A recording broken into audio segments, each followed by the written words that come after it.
Okay, I'd like to call this meeting to order. Can I have your attention, please? Can I call the meeting to order?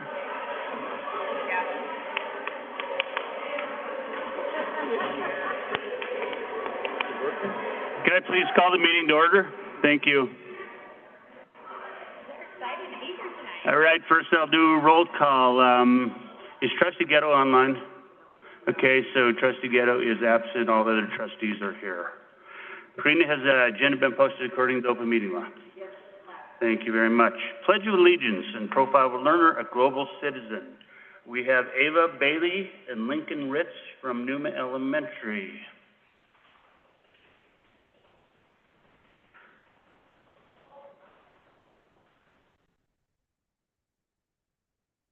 Please stand, put your hand over your heart, ready to begin. I pledge allegiance to the flag of the United States of America and to the republic for which it stands, one nation, under God, indivisible, with liberty and justice for all.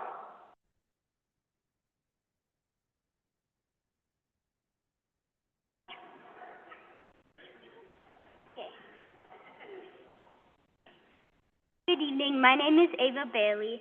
I am a fifth grader in Miss Zelensky's class and a member of Numa Student Council.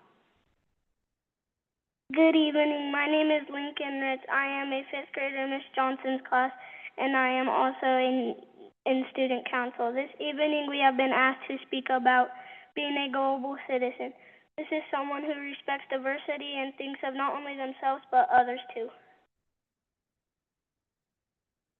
A global citizen is someone who takes responsibility of their actions and thinks of how their words and actions can affect others around them.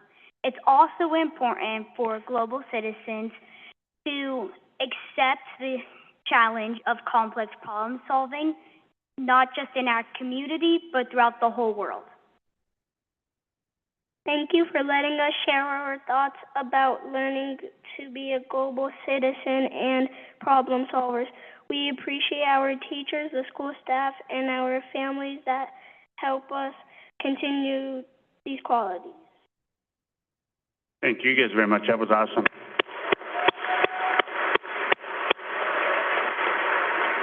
Do you two want to come up here and get a certificate? You two want to come right up here and get a certificate? Come on up.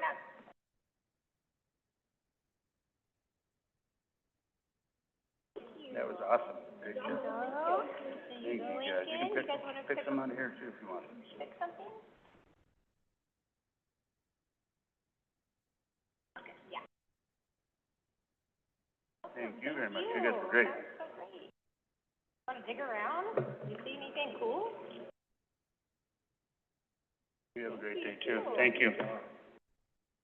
Give him one more hand.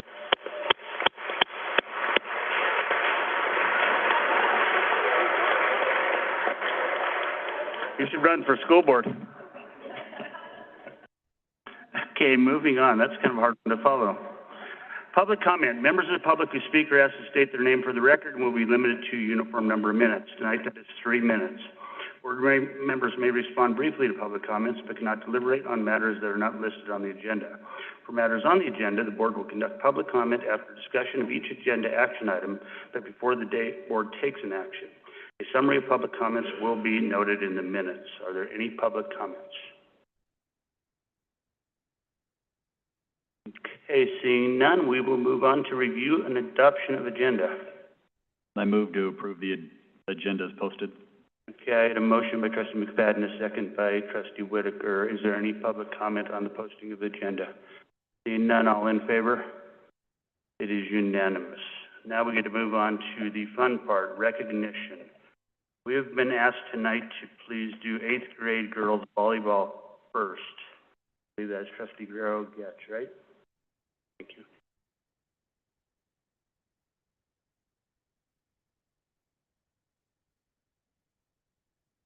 Good evening. I have the honor of being here to recognize the 8th grade girls volleyball regional sagebrush champions. So I will call everyone's name and then we'll get a picture with the group after we're all done. Zoe Boyd.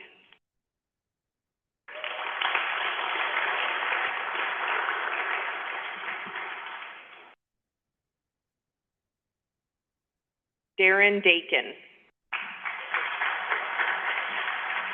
Zoe, congratulations. Is Darren Dakin here? No. Okay. Oh, yeah. If you could stay right up here on the stairs, thanks. Kinley Deneen.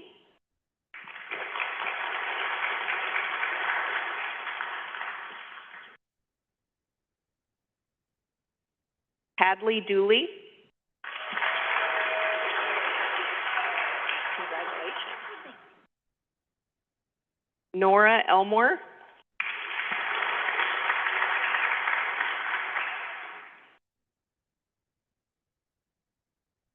Kylie Gardner.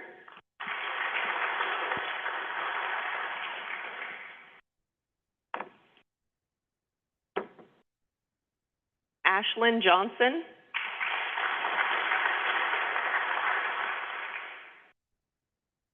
Fiona Menard.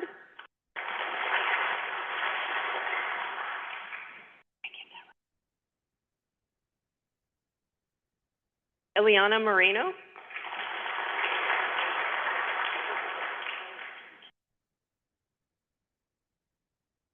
Allie Ann Ryan.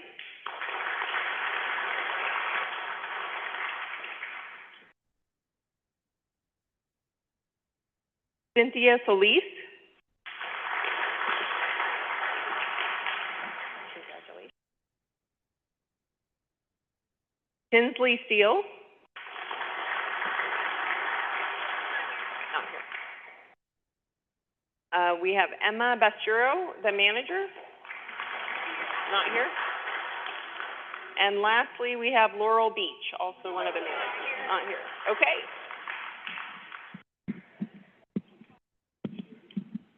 Oh yeah.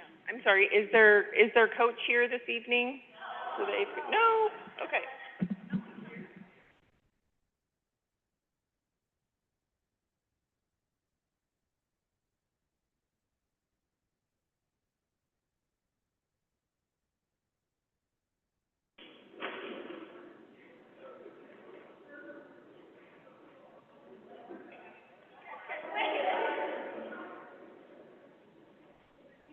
Great job, girls.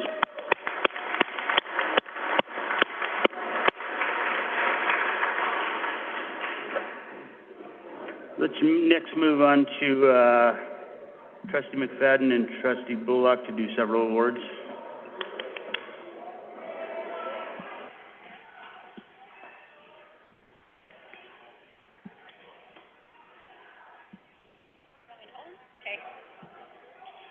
Okay, now we have the Nevada State 3A Wrestling second place champion of 120 pounds, Manny Barros.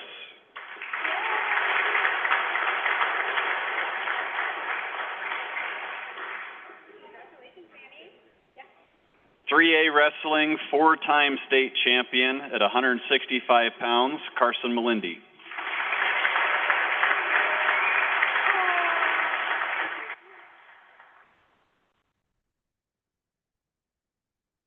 That is different. We want to do all the wrestling stuff or just these? Okay. Coach, do you want to say anything or come down here for a picture? Coaches.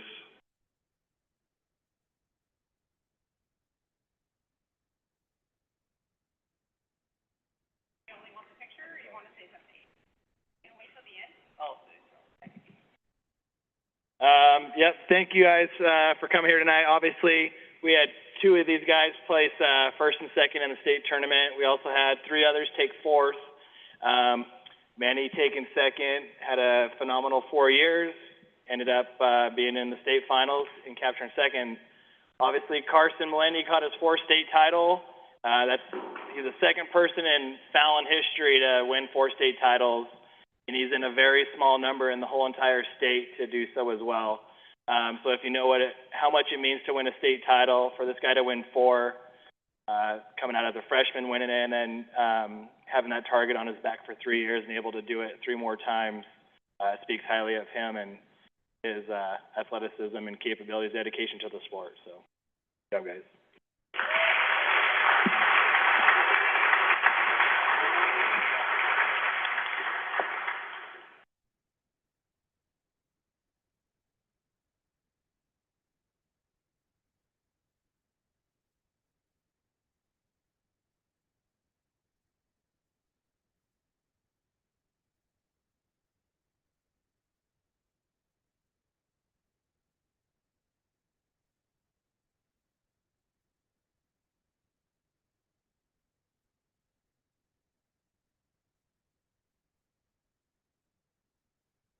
Great job.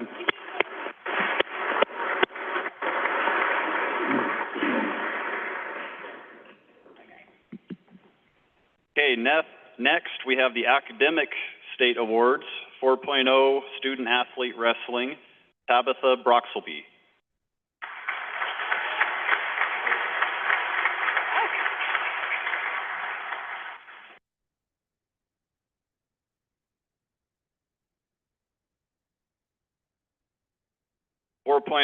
Student Athlete for Wrestling, Braylon Bird.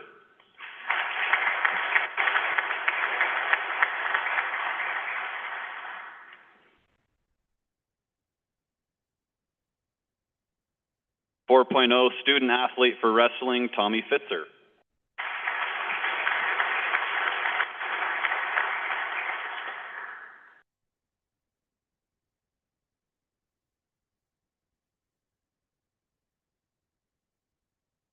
4.0 Student Athlete for Wrestling, Michael Melancon. Nope. 4.0 Student Athlete for Wrestling, Bailey Prince.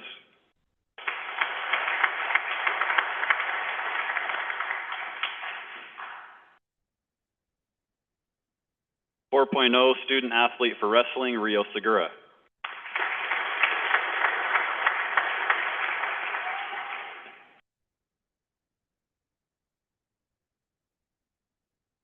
'Get a round of applause for these students. Not only doing work on the mat, but doing it in the classroom also. Coach?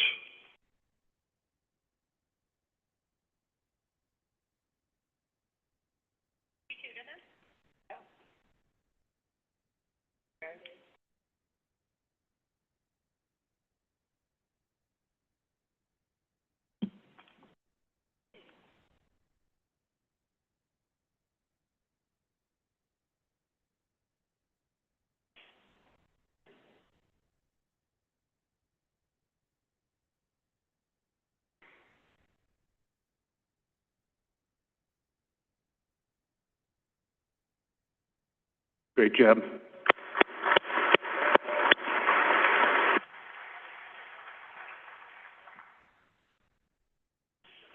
Okay, now we move on to boys basketball. 4.0 Student Athlete, Brennan Alves.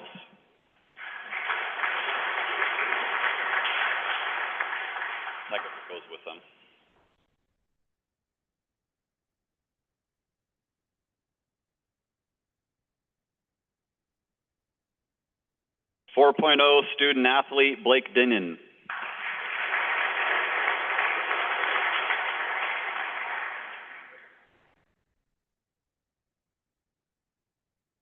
4.0 Student Athlete, Wyatt Peak.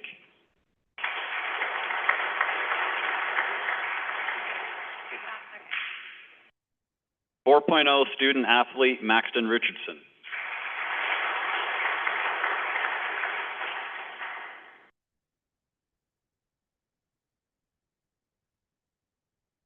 4.0 Student Athlete, Drake Rowlett.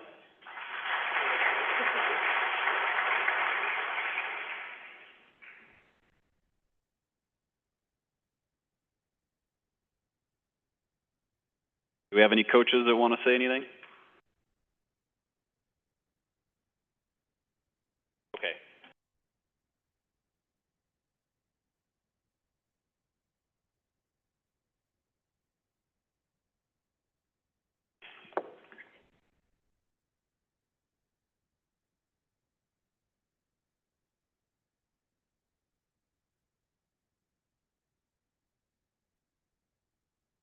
Great job.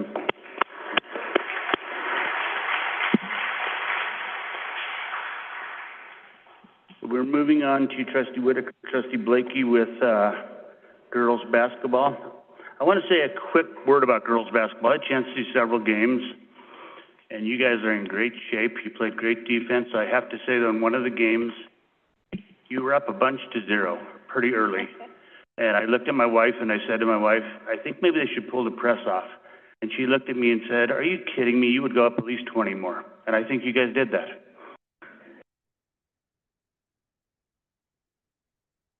Okay, we're going to start with all-state academic winners or achievers for basketball.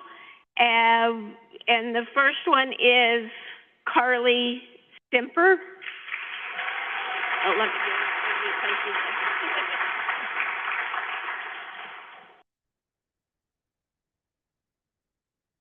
Next is Courtney Simper.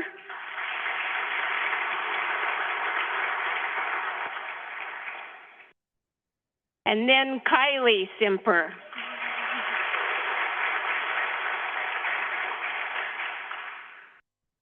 And then Cadence Weismer.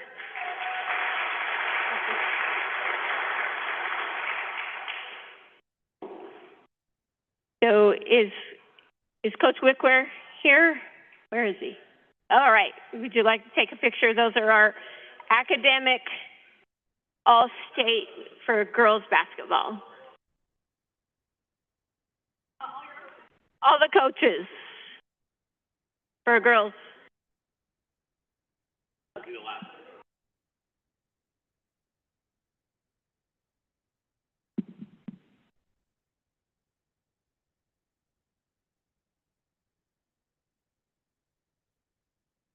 Great job.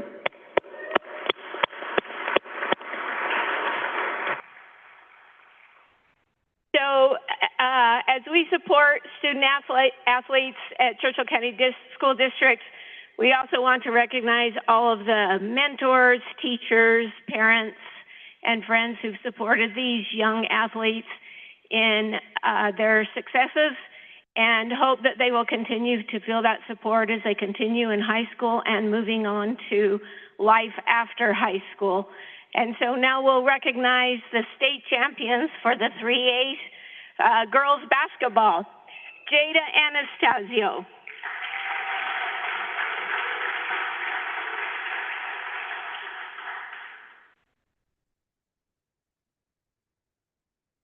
Janessa Betancourt.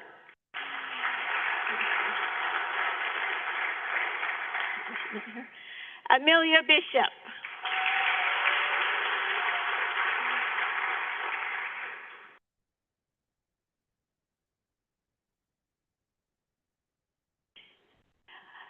Precious Christie. Hayden Dooley.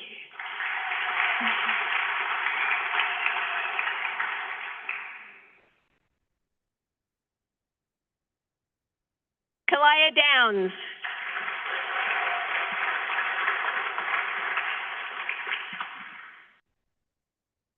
Dylan Aikensfott.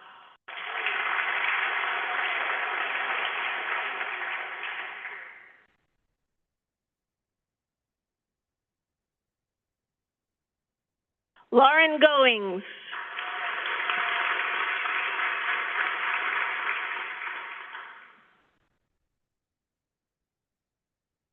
Colby Keller.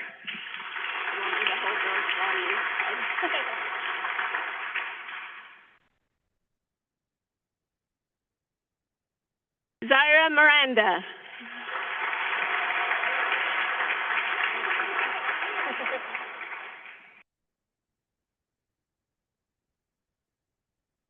Miranda Reeder.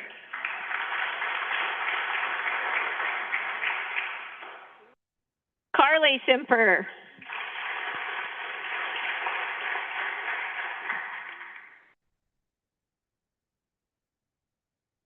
Courtney Simper.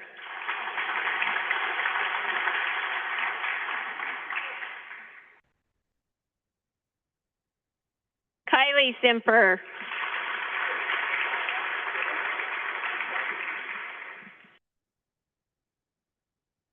Maya Sorensen.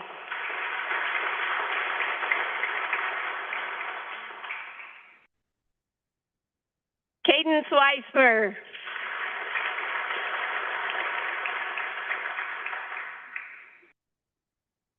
And Leah Williams.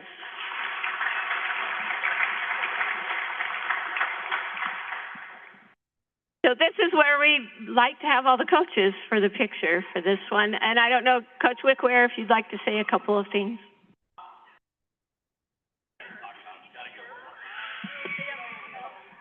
Just like you had mentioned before, it truly does take a village for us to do what we accomplished this year, from all the help from our parents and the boosters and all the administration that we've done.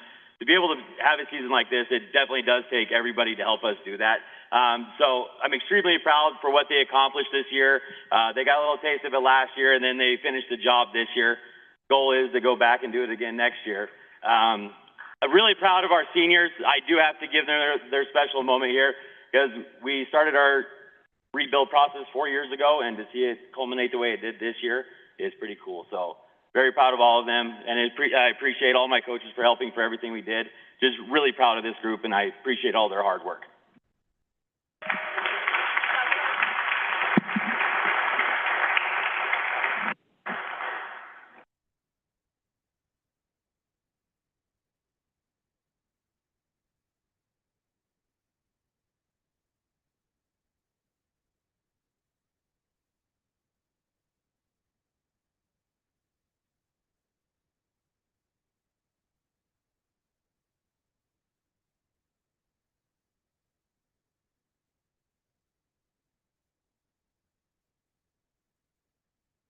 Thank you very much. Good job.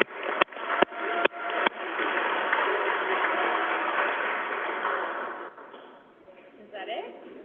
It should be. Okay. I didn't keep track, so I'm like, oh.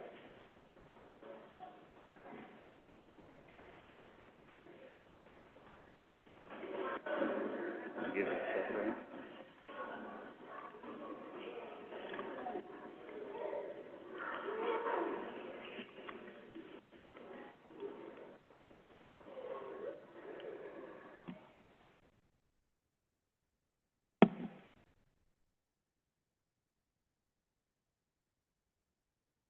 Okay, moving on to number 8, superintendent update. A, Churchill County High School student representative of the board report on the high school's current events. Valeria Casillas-Ibarra. Events that I would like to share are the upcoming student body officers for student council. Our student body president is Camila Medrano, vice president Elizabeth Madera, and secretary Valeria Casillas. Class elections will be held in the next days to come. I feel that recognizing our student leaders is important to learn who are the students behind representing Churchill County High School. In addition, the NJROTC program is also having their new leaders coming into place this Thursday and next Wednesday. In the last month, there have been 2 school dances, one of them being junior prom, which was a success. On March 14th was the spring fling. This dance was organized by the Hope Squad. Hope Squad shows their support for students throughout the school, making it well known for students that may need help. On March 2nd, CCHS hosted a CTE fair to showcase a career and technical education opportunities. This event showed the opportunities given at CCHS to our own students and even 8th graders from Churchill County Middle School. On March 17th, CCHS is also hosting a spring open house and student-led conferences.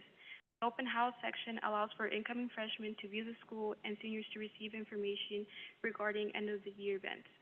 As a student-led conferences, it allows students to show parents their grades and what they're learning in class. The group of students that would like to give recognition to are the Jumpstart students. After asking a few of the students the reason for doing Jumpstart, it came down to wanting more challenging classes, getting 2 years of free college, and getting a head start in the career path. I would say their commitment in earning a college degree while in high school is amazing. Thank you so much. Any questions for Valeria? Thanks, Valeria. You mentioned elections for offices. How does that transition work from current officers so that students are prepared to lead the next year? Currently, the officers, they had experience within student council, so by the end of the year, they would just start following what they would desire to have the next school year looking like. Thank you. Thank you. Anybody else? Great job. Thank you for the information. Appreciate it. Okay, moving on to B, the latest student enrollment data. Here's written report. Any questions on student enrollment data? Okay, C, human resource update written report. Any questions for Cameron on human resource? Okay, D, principal reports. Any questions for the principals on the principals reports? Okay, superintendent update. Any questions on his written report? Superintendent quarterly update on goals and performance. There's a written report. Any questions on goals and performance? Okay, update regarding district-related matters. Superintendent Parsons. Thank you, President Malkovich, and what an awesome day to be green with all the all the recognitions for athletes and other things that we did today. And we have another awesome thing for you. You know, this is our day, Green Wave Day, St. Patrick's Day, Green Wave Day. Just a wonderful day to have a board meeting. As we know, one of the things that the Ben Superintendent that this board has done is the board has enacted policies for suicide prevention. And we are the first board, I do believe, in the state of Nevada to enact a policy that one separate one for staff and a separate one for students. I think that's an awesome accomplishment, and we definitely I'm very proud of that we're doing that work, and we're working on a subject that affects so many people. You may not know this is, I'm probably going to call it wrong, Hope Month. And we've had the Hope Squad from the high school, but as you're probably aware, if you're not, you will be aware in a few minutes, we do have a Hope Squad from the middle school. And they're here tonight to share a few things with us about what they're doing and what's going on. So go ahead, Hope Squad, if you want to come down to the center there. Very excited to have them there. They're a wonderful group of kids doing some wonderful work.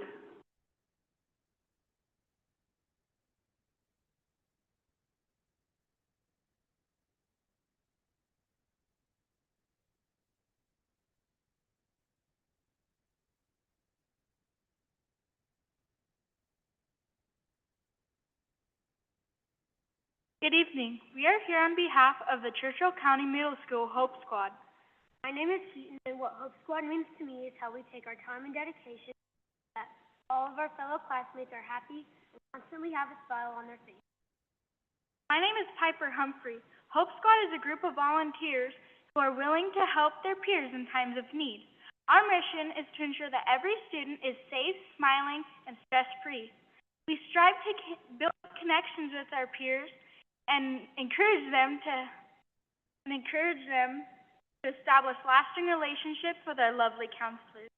These counselors helped us to identify when a student may need a little bit of extra support. We all have those bad days. We all have negative thoughts. These weigh us down. With the Hope Squad, we can help you lift the load, but we can do it alone. We can help turn these thoughts to dust. To build awareness about the Hope Squad and mental health, we have planned district-wide activities, dress-up days, in collaboration with the high school squad. Some of the activities include, but are not limited to, drawing the fountain, a stressless station at lunch, using clothespins with positive messages to those who need it, and many more. One dress-up day will be to have a color day to represent the message to be someone's light in the dark. A wonderful quote I recently read truly summarizes Hope Squad for me. It reads that a lighthouse can help a single boat find its way through the darkness. The Hope Squad present, we can be your lighthouse. We can help you find your way through dark times. I truly appreciate your time and attention. Thank you on our behalf for taking your time to listen.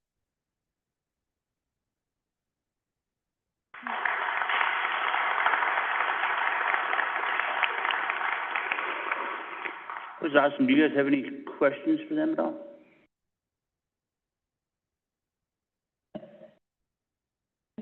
Thank you, first of all, for being the inaugural group. That's amazing and wonderful that you are willing to begin this endeavor.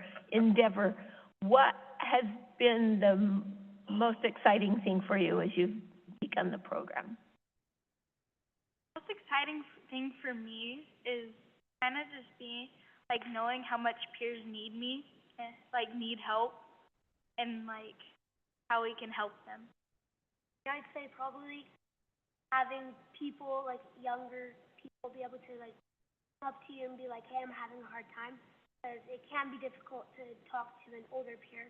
So like having someone to talk to that you can trust, or make sure that you will in the end be okay, a big compliment.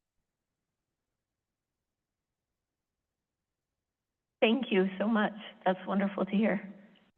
Would you guys mind getting a photo with us over here with the school board? Think that's a good idea? I think that's a great idea. And the Hope Squad coaches as well.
Right, thank you. That was awesome.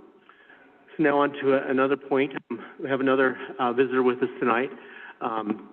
If you may or may not know President Kyle Dalpy, he is the president of WNC. And I have enjoyed getting to know him since I've been superintendent. And he's asked to come speak to us for a few minutes tonight, so he's going to share a couple things with us. Thank you. Good evening. I'm Kyle Dalpy, president of Western Nevada College, and I didn't know I'd have to go after the students. And so the only thing I can hope for is you'll all take a picture with me, too, at the end of this. I'm kind of doing the rounds for all of our school district partners to talk to the boards directly, just to say thank you for your support of our dual enrollment programs. I know we have an advocate in the House here more than me helping with that as well, but when I look at what we've done, I've been at Western Nevada College for 6 years now, 4 years in the president's seat, and we have a very robust dual enrollment program. We serve 4,000 students at our 3 campuses, Carson City, Fallon, Minden, and online. We contract with 9 different districts, charter schools, all of it. But when I just did some little numbers over here, out of the 4,000 students that we have at the college totals, about 40% are dual enrollment students in all of the high schools. 370 of those are at Churchill County High School.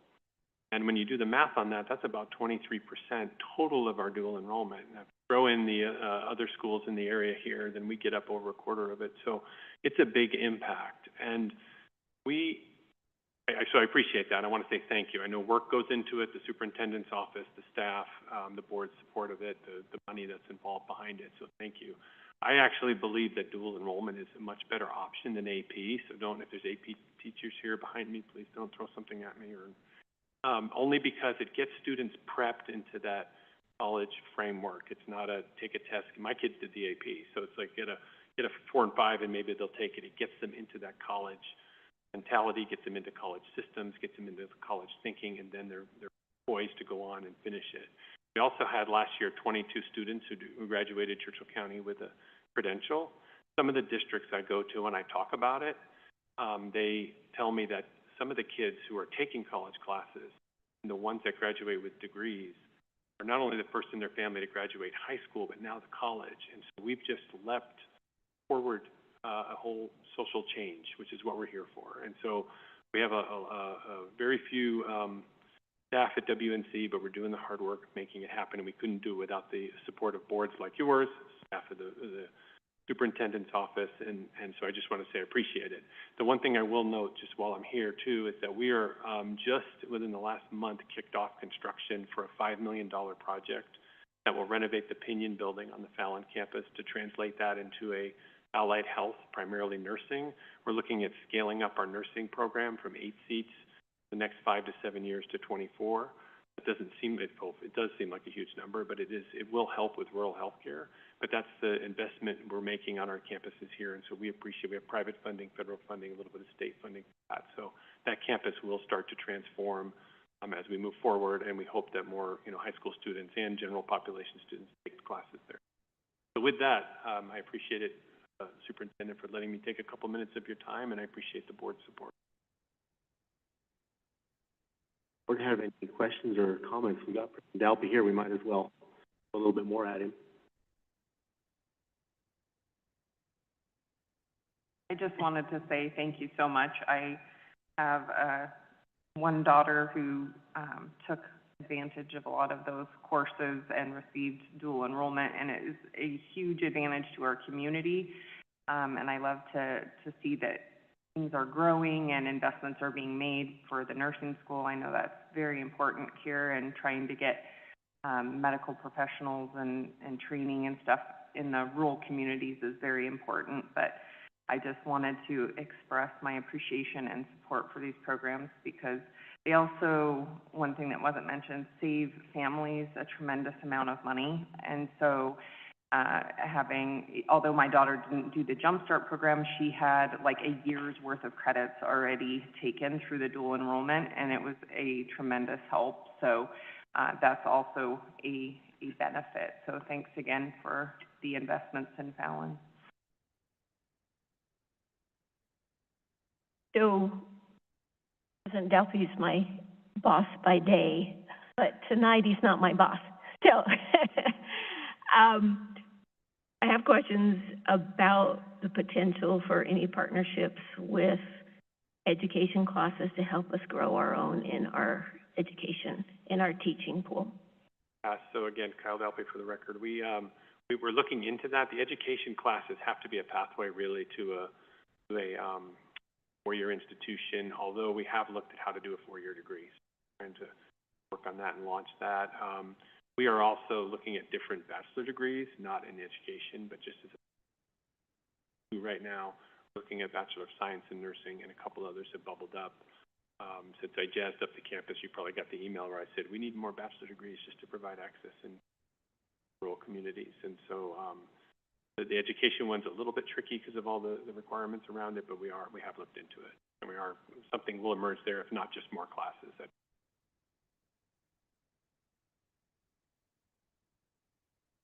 I think that's awesome, and that's very important, because we do see in our community the impact of this. I've known students when I worked at the high school, or my own children were started in Jump Start when we first started here. And I've had X-ray technicians, nurses and things received immunizations from people I know were in the Jump Start program and in our health sciences with our CTE. So these things do have a huge impact on our community. Like Trustee Guerrero was saying, there's an impact on families. It's not just that you're getting dual credit. There's a very measurable impact a long time down the road. It's a wonderful program to do. I will say also that I've already had my meeting. I have a freshman with Whitaker to get started in that program. And I appreciate your statement about that, because the first thing that came to my mind was, when are we going to have an education wing? Thank you for all you do. I wanted to highlight what Valeria said in the end of her comments about the survey, I believe, and how having that dual enrollment was important to the students, and I think that's really telling. I can share that with our Jump Start groups, seeing those first-time high school and first-time college students is pretty impactful. And to see the opportunity for students who didn't see a pathway forward, I'm seeing that every day as I work with students at the high school. And so it's an amazing opportunity that the district does provide to give access to students who otherwise, that equity piece and the numbers and show that we're reaching all of the populations. Mentioned the overall number, but I think it's more than 30% of your high school students are taking dual enrollment here. The 23% number was our total enrollments out of Churchill, but 33 out of your high school. And that's a big deal. Yeah, the student left, but she had spoken about it. It was awesome. I didn't plan that. So. Anytime there comes up if you would like to do more of an in-depth presentation, you know, with slides and all of that, we can always put that together. If the board would like more reporting on it or however that works out, I'm happy to do that. Thank you. All right, thank you. Have a Thank you. safe Have a good drive evening. back. Yep. I'll leave that live. I don't know. Okay. In my written report, you saw some pictures of the turf projects that are nearing completion. So actually today, one of them completed. And once the fences are down, you can go ahead and turn it on, Joey. Once the fences are down, the kids are there. So this is a video that Dustin took this afternoon, and I was trying to get over there. They were faster than we thought. They couldn't wait.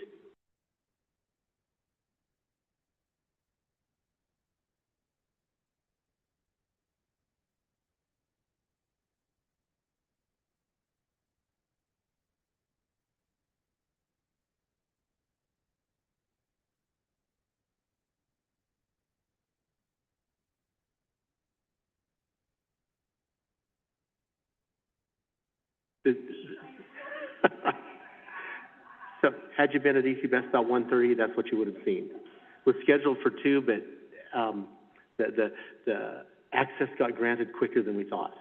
And what I understand happened is that the A&K workers were still there with things, so they wanted to make sure they were involved to see the kids get on it, so they jumped it up. I was on my way there when it happened, so I didn't get to see it, but Numa's close. And if we know in Numa for sure, I'll let you know if anyone wants to come see that. Numa has a couple of things to finish on the drainage area there, but they're getting closer. Hopefully, we don't have the day yet. It might be tomorrow, it could be next day, but it's really close. And there's another picture. I think we have 2 or 3 pictures just showing the after effects of this.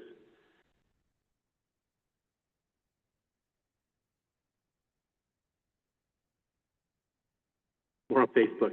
Mr. Barton, did you have any thoughts, being the principal there, of how the kids reacted with this today? Is there anything you'd like to say? Go ahead and come up so we can hear you. I saw that there were some rules. What are the rules? Yeah, so we're so grateful. Our kids are so excited about this. They've been waiting. Every day they stand against the fence and they cheer the A&K guys on. And they've been collecting the little extra pieces of grass. Everybody who walks home with a piece of grass is super excited about their little piece of the grass. So this is just a huge asset to us and our school. It makes the place look so much nicer. And it's actually really, really safe. It's real high impact. So nice. It's a nice soft grass. Exceeded my expectations by far. As fast as they got it done, I mean, they started working and they got it done, and here we are. We have 2 months of school left, and we're going to be playing on this nice field. Thank you so much. Questions? I have to say, I drive by every single day because I live out on the highway, but it happened very fast. Every day I went by, there was just like things happening every single day, this huge improvement, and it's been fun to watch. Greener than my grass. I'm going to have to get my wife to work. So Trustee Bullock did mention that there were rules. I mean, there was a huge investment with this, so how are we letting the kids play and have fun, but also protect the longevity of it? Sorry, I didn't answer that question. But yeah. So when they left, they gave me a sign to put up. I didn't do it. It was just like that. But they gave me a sign to put up, and it basically says, no food or drinks on there, no colored drinks, just water only. No spikes, no cleats or spikes on the turf. Kids know not to bring any sharp objects out, no pencils or knives or anything like that. Hopefully they're not bringing any knives, but really the upkeep should be pretty nice. It's guaranteed for 20 years, I believe. And the kids, we had a big assembly today, and I sent out flyers to all the teachers to explain the standard operating procedures for our field. The kids are on board. They're excited to take care of their new field and forward there. So I do have another question. I'm sure that the youth football teams are just at it on who's gonna, like, is that something? Are they gonna be able to utilize this area to practice, or is that a no-go? no, well, we recognize that we're part of this community. We want to be cautious of who we let on our field because that we want to take good care of it.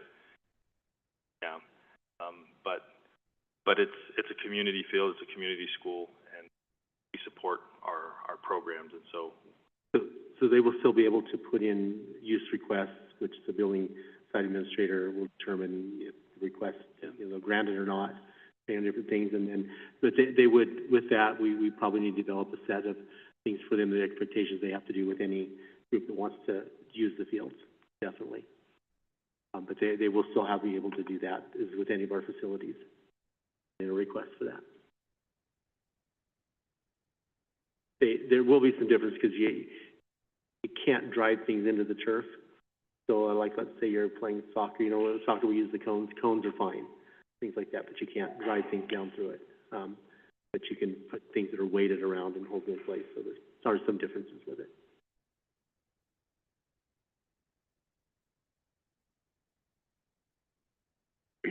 All right, thank you. That was the last fun thing. I have one more thing. This is actually good. So at this time of year, we're making plans, and what historically happens is this is about the time of year we look and see how much funding do we have for summer school, what are we going to do with it. And for the past several years, we've had lots of federal relief and grant funding that's been available, which is no longer available to us. So we've put quite a bit into summer school the last few years, but we've also been looking at and evaluating the data. This year, we just don't have those same resources available to us. So we have made a decision about summer school with the lack of those funding streams. And when we look at the data, historically, we don't see a great change or much improvement in the performance achievement of our students in a measurable manner. So we're going to do something a little bit different this year. So summer school, Churchill County Middle School will have, extended school year is mandated, and that happens for the students that qualify for that out of special education. But the middle school will have a credit recovery available for 8th grade students that fall short of the credit requirement and need to recover credit, move on to the high school. That will be available. High school will have credit recovery available as well for any of their students that need it. And then what we're doing, this isn't summer school, but the intervention that we're doing, summer school is designed as an intervention to try and improve things. But as we're working, our grants department's working with NDE, and there were some Title 1A rollover funds that weren't allocated. And we're going to utilize those funds towards some supplementary instructional support in our Title I schools for the rest of the school year. So what we've done is we've partnered with Paper Grow, with Paper, which we had some paper with homework help. But now we're piloting with Paper Grow a Tier 2 interventions for identified students. Our students are going to work in groups of up to 4 students receiving high-impact tutoring remotely with a dedicated tutor. This happens during school time as part of their routine every day for the students that will be involved in this. One issue with summer school is we might have 20 students sign up, and we'll have 9 or 10 show up for the class. And they're not there every day. It is summer. It's harder to be there. So what has happened is the school, we've used the formative assessment tools like iReady and MAP, and we've selected 20 students from each of in grades 3 through 5. So 20 students from grades 3, 20 from 4, and 20 from 5, and 80 students from grades 6 through 8 who've been identified as needing additional academic support. Each group is going to work with a dedicated tutor 4 days a week for 8 weeks in 30-minute sessions. Each session will end with formative assessments, and data will be reported to the teachers in real time. This is a very, we talk about trying to do things and that are going to have an impact on our overall scores and assessment, but this is about helping students that really need it. When you read the data and you look at the things, this is one of the things that does almost always has a very positive impact and a high quality of impact. So with that, we have that set in to do it, and we'll evaluate that data to see if that's something that we want to continue doing in the future. but we are expecting, from what we've seen, to see some high impact growth out of this with that group of students. That group will be, we'll track that group of students through this process, and then by the end of the school year, we'll have real-time data available from that. This is different than when we had the homework support and different things. This is high impact tutoring, where they have trained tutors that come online. They will be there as part of their day, and they will receive that instruction for that 30 minutes. And so we're very excited about that and the opportunity to do that. When Mike and I were attending, Assistant Superintendent Walker and I, we were attending the Superintendent's Conference, we met with our rep there, who we've worked with before, and talked about this idea with him, and it was able to come to fruition in just a few weeks' time. And so we have it all set up. It's about to start, I think, is it starting end of the month? So it'll be starting, the sessions will be completed prior to our assessments that we have. So we'll be able to know and see if this is there. So we're trying to put money where we'll get the most impact for that. And so that's what we've decided to do. We didn't have the amount of money that we needed for summer school, but this we could do, and that this should have a large level of impact moving forward on that. So we're excited for that. I think it'll be a really good opportunity for these students, and it's something that we're going to do really well with this group of students. And we've used the data and the assessments and everything to target and put that in place. And that is my report on that. And that's all that I have at this time on my superintendent's update, if there's any questions for me. What grades was the paper going to cover again? There are 20 students in grades 3, 20 students in each grade of 3, 4, and 5. And then there are 80 students in grades 6 through 8 in the middle school.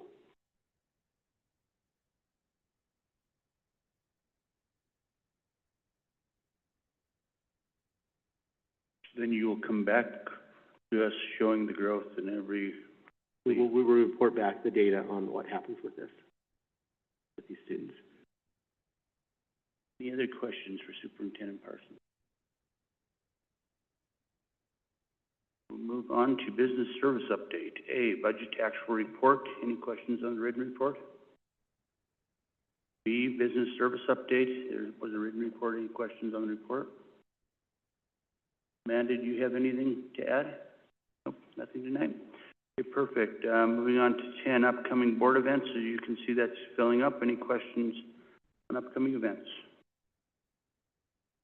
Moving on to 11, consent agenda for possible action. Items may be pulled for discussion. A, approval of recommended personnel action. B, approval of vouchers. C, approval of February 2026 payroll. D, approval of February 17, 2026 regular board meeting minutes. E, approval of March 3rd, 2026 special board meeting minutes. F, approval of the transportation lease agreement with Churchill County Parks and Recreation for the 2026 SUM Fund Program. I move to approve consent agenda items A through F. Motion from Trustee McFadden, second from Trustee Bullock. Any public comment on consent agenda? Seeing none, all in favor? It is unanimous. Reports by board members. Let's go ahead and start on this end tonight.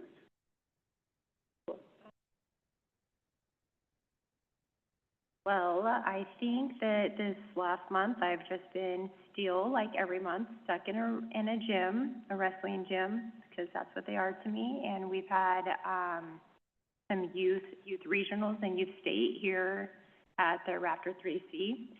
Actually, I got some AI numbers back from the county on that, and our youth state event brought 5,500 people in and out of the Raptor 3C that day. I think the number, I wish I would have brought my paper, the weekend before that for the regional tournament was like 4,200.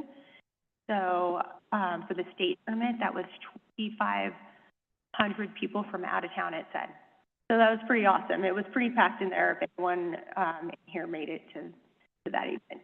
It was very successful, and that pretty much summed up our season until next year. So, of course, I always have something going on, but I freed up a few minutes of my week.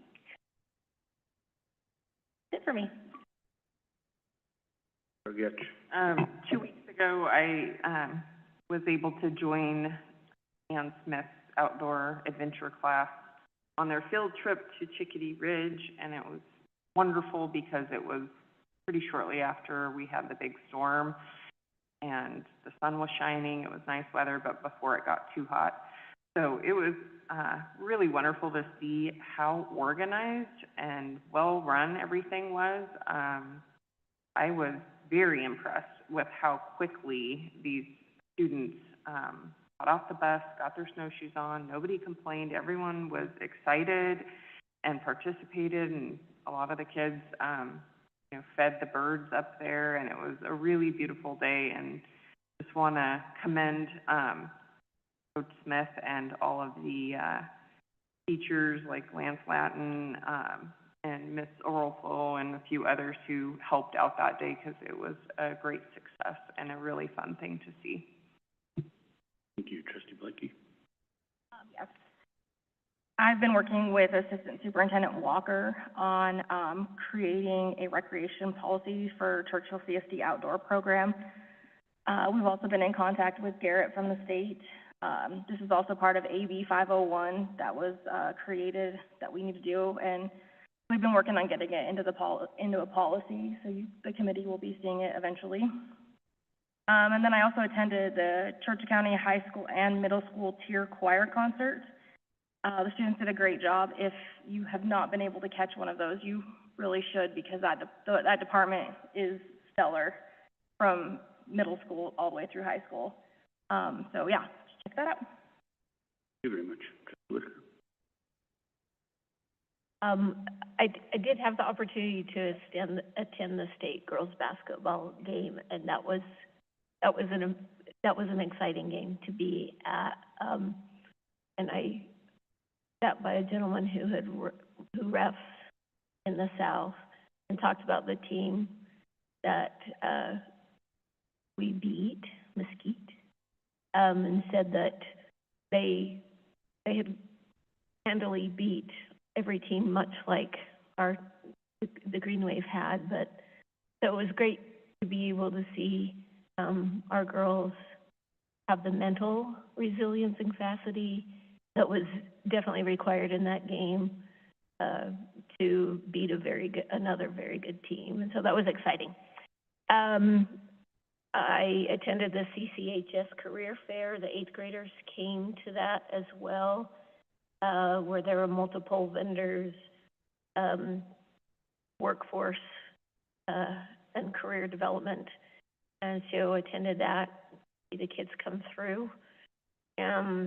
And then the final thing is National School Boards Association has an online AI training, and I believe I mentioned this before. We have until the end of the month to sign up for that. Because I'm on the board, we get a discount.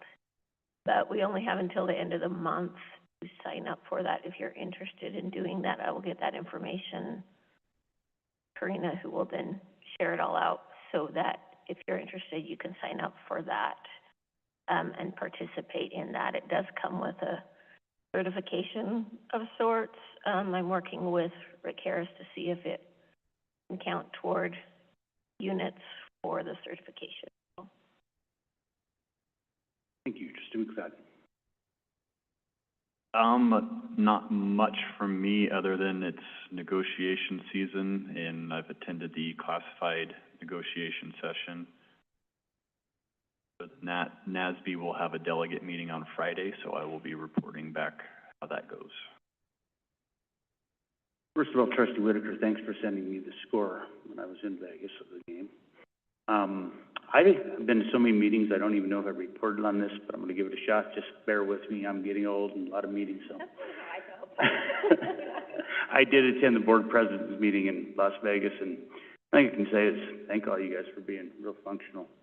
You hear a lot of stories, and there's some boards that aren't so functional going on out there. Thank you guys. Did it.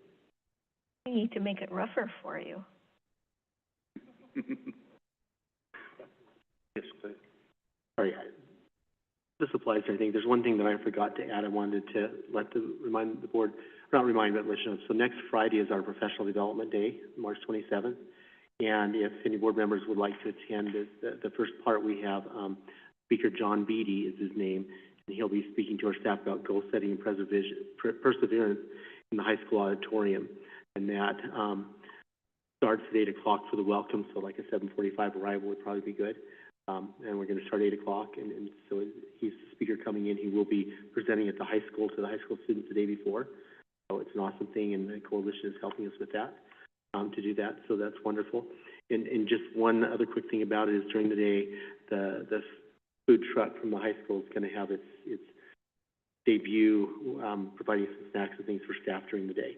And so, you know, if you want to swing by or do that, or if you have questions about anything, let me know. But we'll have out to you tomorrow an email with more details about timing and stuff like that, and a little information about Mr. Beatty. But it'd be an awesome if you're available and want to do that.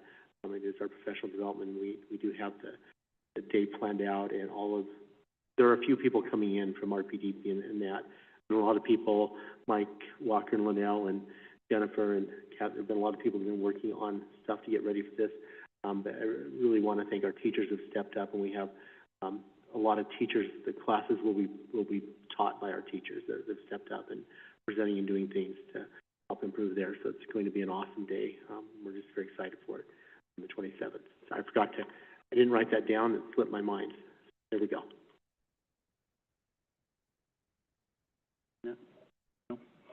Okay, then we will move on to new business, number 13A, for discussion of possible action. The board will discuss all aspects of the 2026-2027 budget and share with the superintendent the budget priorities and receive update from the budget committee.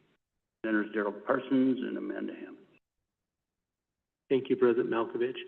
So you have in your packet a memo that we put together that talks about, we had a meeting of the Budget Advisory Committee, and what we did with this meeting is we had opportunity for principals and department leads to be able to share if there were things that they wanted to request for or talk about in the budget, and then we're just providing you an update with that.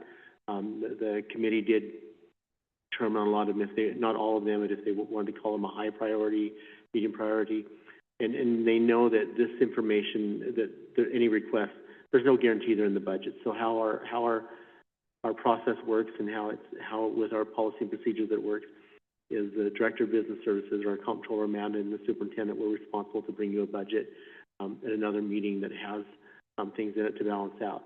We're not asking you tonight. This is informational to share with you. You can, if you choose to say there's some things you'd like us to really consider as a priority from this list or others as we're working on that budget. We all know that, and the people that presented know our financial situation, and we're not really looking to add things that are going to cost money at this point. So we know, I mean, we'll have our first budget, and then when we get into the actual budget and the budget hearing in May that happens, and that's where things will get detailed even more. But you'll have another opportunity to see an act on the budget before it's there. So we're working with the information of the Budget Committee to put in there, and we wanted to share that with you and see in case the board does have some things they could take some action, say, here's the priority item for us out of this list, but you don't have to. You can discuss any of these items and let us know your thoughts, personal thoughts. If the board wants to take any action, they certainly can as a board and direct us on that, but we're still putting together the budget. Amanda is doing a great job. It's her first year. We're working to get that stuff together. As you well know, and as we know, the budget of the school district is a very complicated, multifaceted, amazing thing. But there's a lot of components to it, and it develops a lot of time. And so we are working on that. But with that, we need to lead them go through, and we just shared with you what, and this does not indicate like what my opinion would be on them. Right? It was indicated basically the general items from the group and what the group said. And on some things we didn't rank, or no level was assigned. But out of that, I think a couple of things that really hit was almost every school talked about the importance of the reset room and how that support has been. And I put a couple of comments in there on this so that you would see with that. And that was one of their big requests for most schools, except for the middle school, that maintained. The middle school has some other plans they'd like to do. None of those plans are set. Like I said, these were requests, and these are things that are being worked on. Is there anything from the meeting, Amanda, that you want to report on that there? I think we've covered it, most of it within this memo. One thing I will say, Some of it that they presented, such as like the implementation of special stipends, some of those things we have been doing, and we've been able to do them through grant funding. But as grant funding and the availability changes, they felt it was important enough to mention some of those because they're things that they see that they do have an impact and importance to them. If we don't have grant funding available, is there other funding available? But the overall goal is to try to keep a lot of those things that we have managed with grant funding to still maintain there as we look through our grant funding and things that we have to do with that. And I think there was another one that was similar from the high school, their request for a work-based learning coordinator. The request was, can we fund it if the grant's not received? Grants have been applied for and put in for. We're still in the grant process this year. The Department of Education, we're actually, the grant funding process is, I want to say cleaned up kind of, but it's also, our staff are working extremely hard because they're sending out the NOFOs, so the Notice of Funding Opportunities, and like usually there's like 1 to 2 weeks before the application comes out, and there's 3 weeks to fill it, to do the full application, which some of the applications are very complicated. Some of the larger entitlement ones and things, there's a lot of work involved in those, but we're having 3 weeks. But the problem we have is we have a small staff, so if we have 5 grants that come out with a 3-week timeline, that means we have 2 people essentially, or 3, and a little bit of help, but working on those same things. So they are taking on quite a bit to get them done, and there's more than 5. There's several coming out, and we're receiving some. In the last legislative session, there was legislation that authorized funding for different grant items for this school year and next school year. We're receiving a lot of those right now for funding that's for this year, even though this year is essentially gone. So some of them are like, what could you do to shore up, and then, you know, could you use it for next year, or something you could do this year with a little bit. So some of those are getting a little complicated, kind of. They're not huge amounts on those grants, but some of them are a little bit significant. So we have put lots of things in, and some of them are on a competitive basis. So we're in the process to see what gets returned to us and what we're awarded. Before we know some of those things, we turned in PTE and Perkins grants just over a week ago. They were due, or maybe the last 2 weeks, but those were due. So there's a lot of things in, and we're still waiting. We just don't know funding levels yet. We are getting our funding for the title grants and things that's coming in with what they estimate that they will be, and we're getting the grant applications finished and turned around. Doing a great job with them, but they're getting hit with them really fast, which is good, because I know just a few years ago they were sometimes not turning out applications till late summer or after from the Department of Education. We weren't getting the ability to do that, but now that ability is there. They really shored that up, and they are guaranteeing like 3-week turnarounds. So we're waiting on those first rounds to come back. So we haven't had any award letters yet, but we will soon be there, hopefully. What I'm hearing at this point is we really don't know what we don't know. True. We're still working on that. Okay. We wanted to give you an update to keep the board informed in the process, as we should do. But we're still in we're still in the process of figuring all that out. Any questions? I have a few comments, not to negate any requests.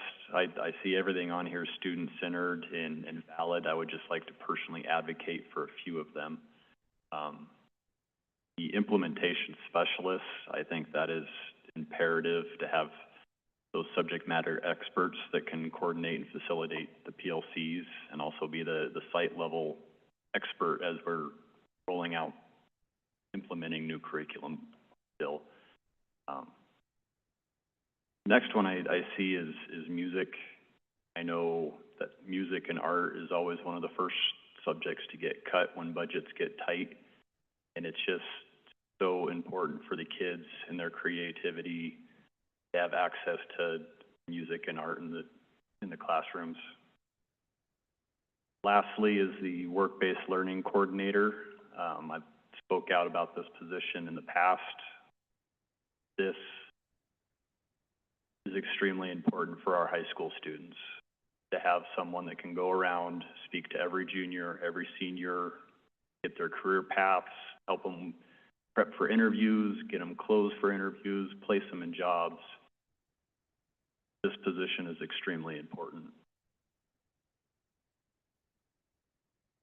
It for now.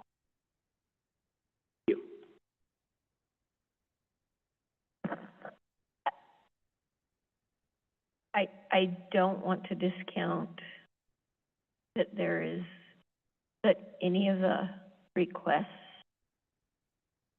there is a great need. However, I'm concerned in a couple of areas. When we look at our district goals and what's being requested, they don't necessarily match up, and that concerns me. And they did have to, I don't have that in there, but one of the requirements when they submitted was they had to show how they say they align, but that's what some of them have a weaker alignment than others. And you're absolutely right, because anything that we're going to put in, we have to draw a definite line. And if we were to recommend anything being added in that was requested, that information would be provided to the board, and we would ask for approval on that, absolutely. So I'm especially looking at the middle school where we see the biggest drops in math performance, and there's not a single thing in there about how they're going to support math. And I know some of that happens, the foundational skills have to be happening in those elementary grades as well. But it's been a constant, alarming problem at the middle school, and there's nothing addressing that. And whether that's a discussion that needs to trickle down, but I'm just a lot concerned about that. And some of those discussions relating to those things are taking place. There weren't specific requests made for budget items to change them, but there are discussions in place on what's being done and how that's going to affect. And also within current staffing levels, there could be some adjustments and changes to make a difference in those areas that the administrations are working on at the middle school and the high school. I don't know all those details, but I know we've discussed that. It's either. So there are some, but we definitely agree. We know that's one area that, yeah, you're 100% right. Okay. So I'll keep pounding. and we'll be bringing you back stuff that's going on. Okay. Any other input on budget? So I'm assuming that this will be coming back to us soon? Yes. We're still working, so watch your emails. We have a couple of questions into the state that we don't have answers on yet.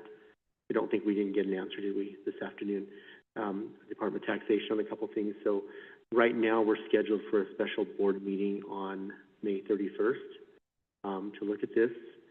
There's a couple of things that we're looking at, so that we're trying to do to make sure that we have sufficient time to get it where it needs to go. March 31st, right? March 31st. Yeah, March 31st. I'm not sure what I said, but March 31st is there. The budget is scheduled to be to the Department of Taxation on April 15th.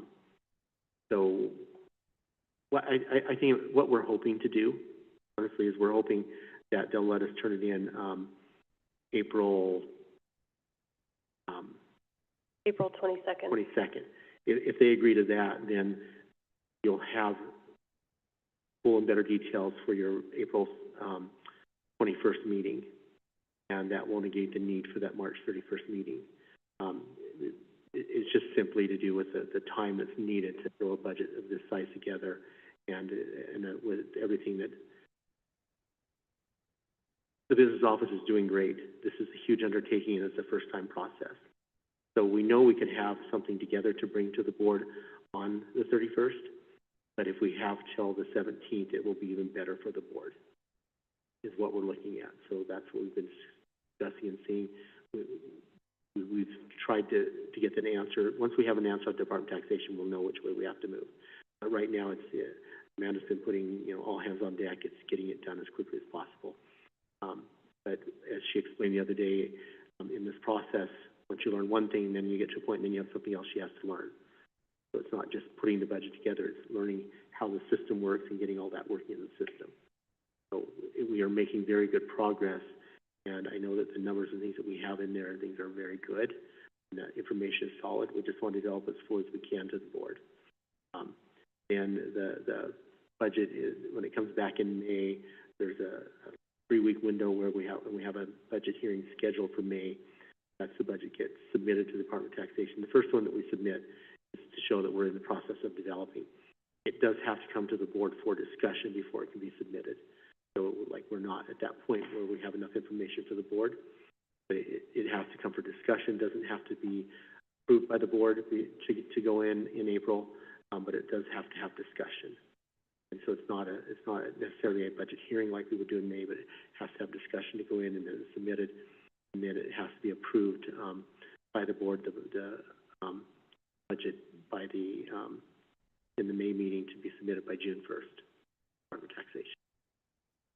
We will know early next week if we're going to have a March 31st. Yes, we're hoping tomorrow. We were hoping today. We were hoping yesterday. So. Yeah, I'm waiting to hear back from Kelly at Department of Taxation. I've emailed and left a message today, and I haven't heard back yet. Ideally, I would like her to give us just that week extension so that I can present the tentative budget to you on April 21st, and then submit it to her on the 22nd. And then we'll still have a little bit of time to make any changes that we need to make before that May public hearing, and then we could submit the final budget for FY27. And then that would allow also, one of the things that I know we've struggled with in the past that we don't want to continue is we want the board to have the budget and the information with enough time to really look at it. So for a meeting on the 31st, we have to post it and have it, by the Thursday of the week prior. We would hope even a little bit sooner, but that requires that timeline is very close. And we know that it's coming, so nobody's been putting it off. It's just that is the reality of where it is on the process where we're at. I'd like to get the tentative budget as close as I can to what we actually submit so that I don't have to make a ton of changes in the meantime.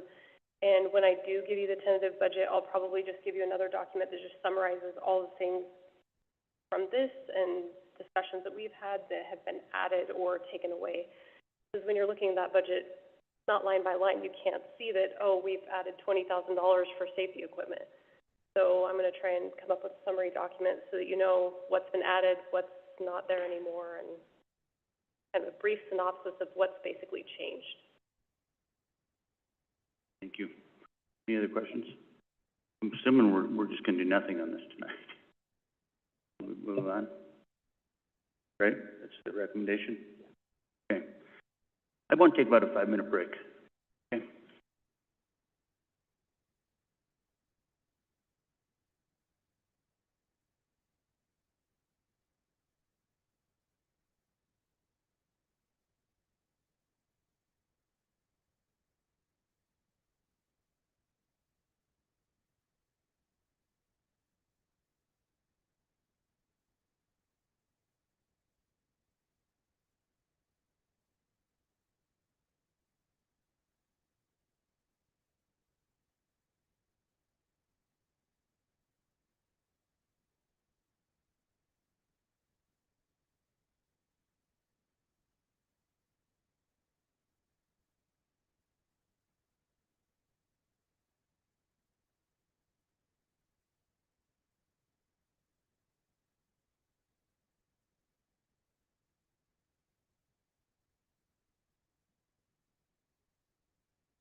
good.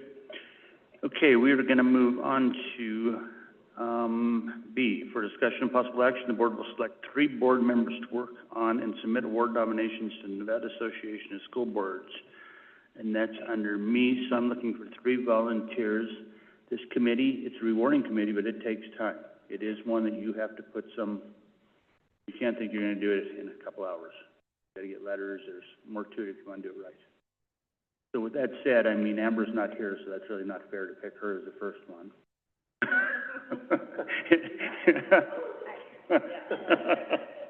did, I actually enjoyed being on that committee last year, so I would be willing to do that again unless somebody else feels strongly that they want to take it. Perfect. And I think my nominations were pretty good, right? I wrote good nominations. Okay. Don't pick me if I did a bad job. I served on the committee last year, and it was definitely rewarding, but I would defer and allow somebody an opportunity who hasn't done this yet. Good, okay, so we have 2. Is that a yes down there, Catherine, am I saying? Sure. Yeah, I think we have 3. Do we have to do an action on that? Board committee, I guess we probably do, don't we? So, can I get a motion on that, or can we just do that by?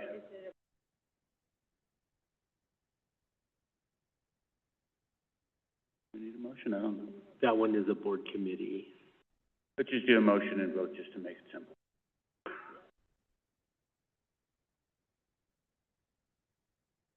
The board, can we just do this by? We don't want it to be a public. We don't have to do it? Okay, perfect. Okay. Let's move on to C then. The superintendent shall request 3 board members to work on the superintendent scholarship committee. Thank you, President Malkovich. As we know, the scholarship committee is now a superintendent's committee, so I'd like to enlist 3 volunteers to work on that. I'm sure Amber would love to be on. Okay, we got Amber. I'm gonna tell her everybody was shaking their head yes as far as they can see.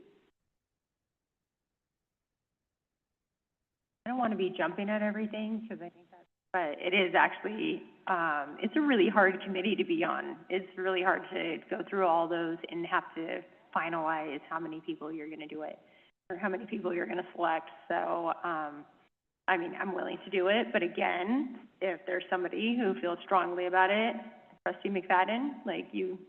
I would love to do it again. It's one of the funnest committees that we do. I'm taking that the second volunteer then? 3? Amber, Wendy, Joe. Are we good? Okay. Thank you. Have a committee. 2 of them. I should have nominated you. I apologize. Too late. We're moving on to next year. We'll just consider him with all your both of them. NIAA stuff, I know you have plenty of time on your hands. Yes. Okay, so moving on to D. For discussion and possible action, the board will discuss the compensation of critical needs teachers in Churchill County School District and receive comparable position information from other school districts and their procedures for critical need teachers. Superintendent Parsons and Cameron Sorensen, Human Resources. All right, thank you, President Malkovich. As you see in the memo that we placed in board book, and you will see that we did do a supplemental today because there was, as we were reviewing and talking to people, felt there was more information that the board really wanted or needed for this discussion. We were asked to find out what other districts were doing, and a lot of it was centered around the discussion of what Washoe County is doing.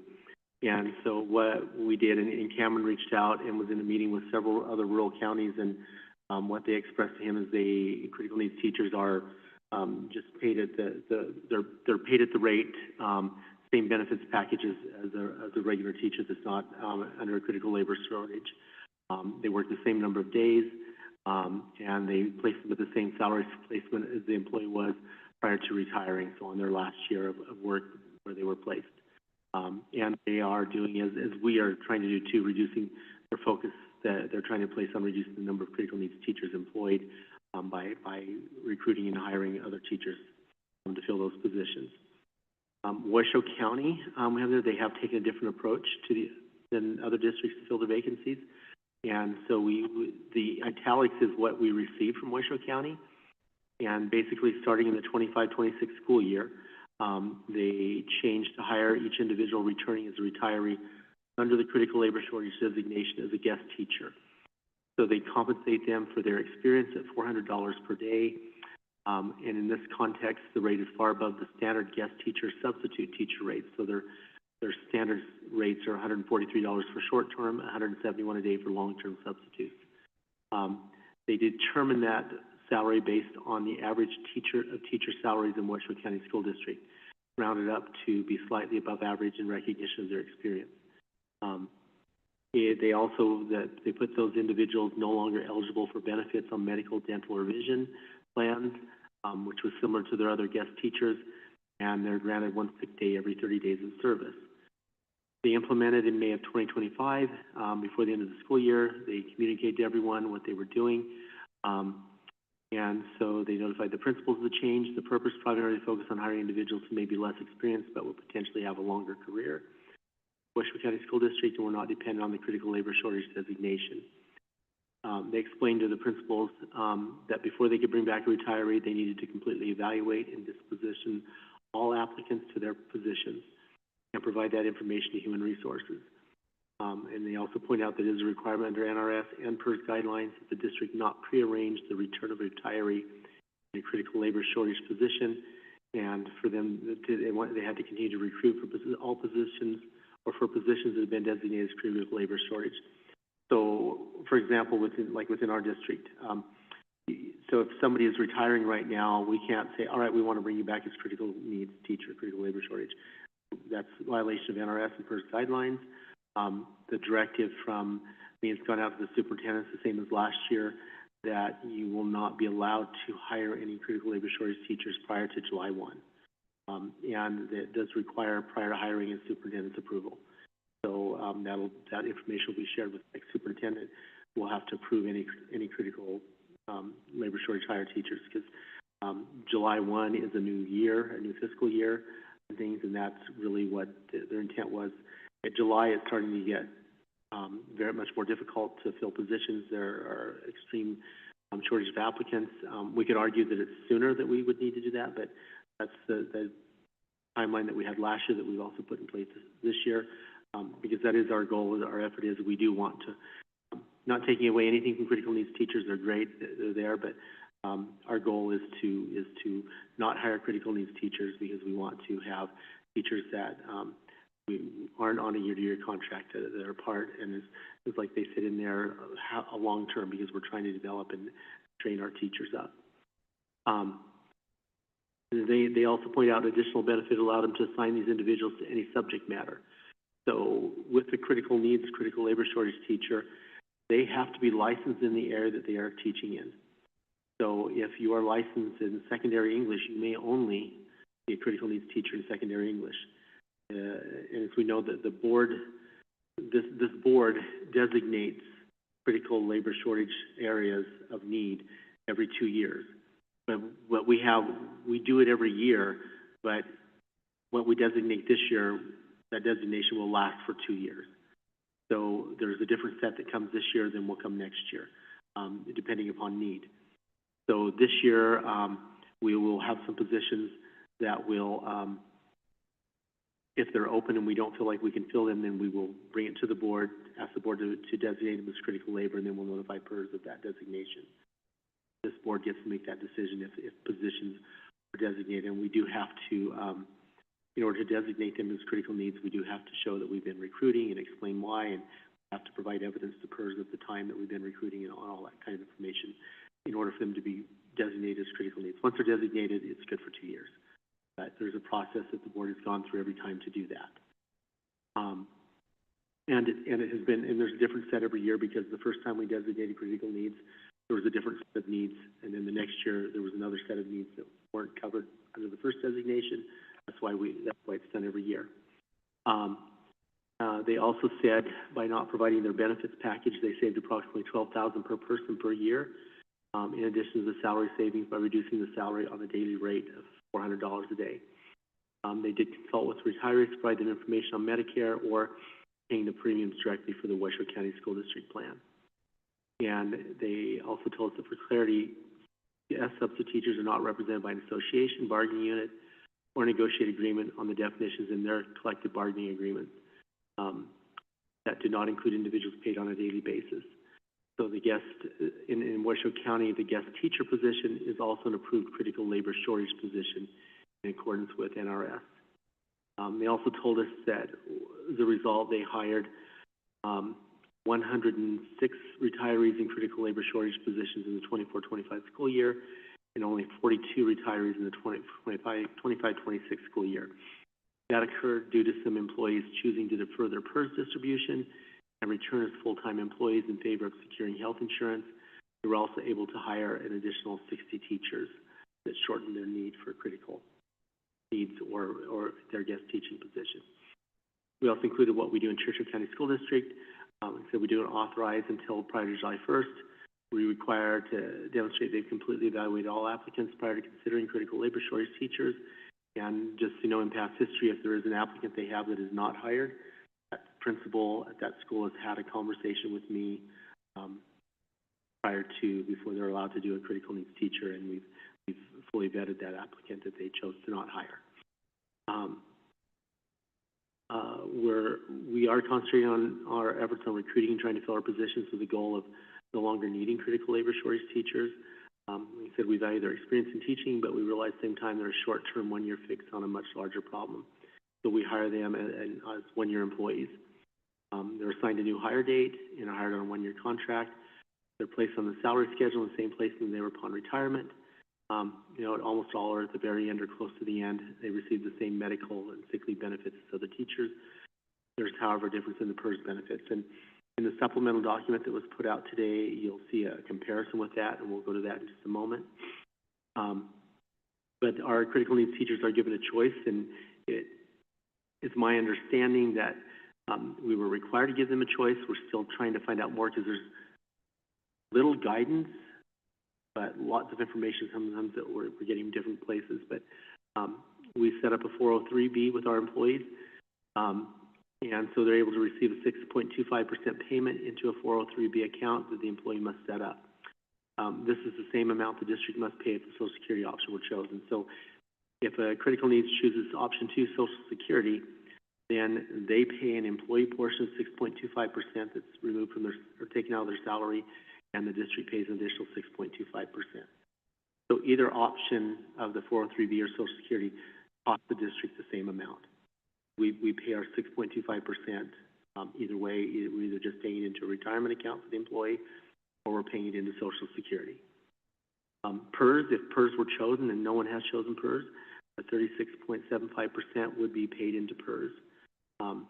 Now, with PERS, my understanding is that if they did this for 5 years, they could ask for reevaluation of their PERS to have an impact on their PERS benefit payment. But once again, there is no guarantee that they would be hired as a critical needs teacher for 5 years, considering that they're on a one-year contract. So we haven't had anyone choose that. I know some districts have been paying the PERS. I would note that a couple of years ago, we changed. We were paying the full amount of PERS into the 403B account until 2.5 years ago. At the start of the school year, a couple of years ago, we changed that. We found out that we did not have to do that, so we did do it the 6.25%, which is still a benefit to the employee, but we weren't putting as much money into a retirement account. And so I did put in there that means that from a regular employee, the action is the cost decrease of 30.5% compared to somebody at that salary level that we're paying full PERS into. We have 9 critical labor shortage teachers employed by contract. And if you see the supplemental document that was uploaded for some information that was requested, you see the breakdown of the critical needs teachers that we have currently employed within the district of their salaries. And then we created a table that's a financial breakdown of the average current teacher salaries. And so the average teacher salary for all teachers currently employed does not include, so we just use teachers. We didn't do, so the first 2 columns are just teachers. That does not include long-term substitutes, critical needs, librarians, speech language pathologists, occupational therapists, nurses, and safe school professionals. even though some of those are on the teacher contract, we have a few things, and that's how we pulled the data, so we're just looking at teachers with this mainly. The third column on critical needs, we did remove the school psychologist for the average, because that's one employee at a different rate, and you can see that, so that it was more comparable. You will see that the average salary, and that is the average salary as of today for the teachers within our district, that is the average salary, just teachers. Teachers only, so that's where the average falls into $67,007.61. On that, the PERS cost, the annual PERS cost is $24,625.30. And there's the Medicare deduction, the workers' comp deduction. There is a difference on insurance. Per the agreement, if they were hired the 2017-18 school year before, the district pays their full medical insurance. If they were hired after the 2017-18 school year in the second column, there's a cap of $1,050 a month. So that amount represents what the district pays. The remainder of the amount is paid by the employee on that. Because our rates are currently above the $1,050 a month. The total cost, as you'll see in the column, for each one, and then I did the same thing with critical needs teachers. An average salary of $90,813. There is no PERS. The Medicare, the workman's comp, the insurance cost. Critical needs teachers, we consider them as having a new hire date, so we do only cover $1,050 on their insurance as part of the contract that we set up with them. And the 403B cost, there's the $5,675.81. So there's the total cost for the 3 positions, although 2 of them are the same, it's just the hire date difference. And then for information's sake, because I know we were asked and what Washoe County did, we broke down what the daily rate would be, and the daily rate is based upon the average salary, not including cost of benefits, just the average salary in the first line. So the daily rate for, the average daily rate for our teaching staff is $368.17, and the average daily rate for our critical needs teachers is $498.97. But you see the line above has the total cost. I was asked if I had a recommendation on this. I know the board can discuss. I think there are questions to consider. We know that our goal is to try to not hire critical needs. As people retire, we want them to be able to retire and go on, and we want to refresh our teaching staff and build up, and that's, you know, we've had many discussions. The board has had many discussions on that. We've had lots of different discussions on this as to what we should do and shouldn't do. The board has a lot of options. The board could take action and have us create a position similar to a guest teacher position.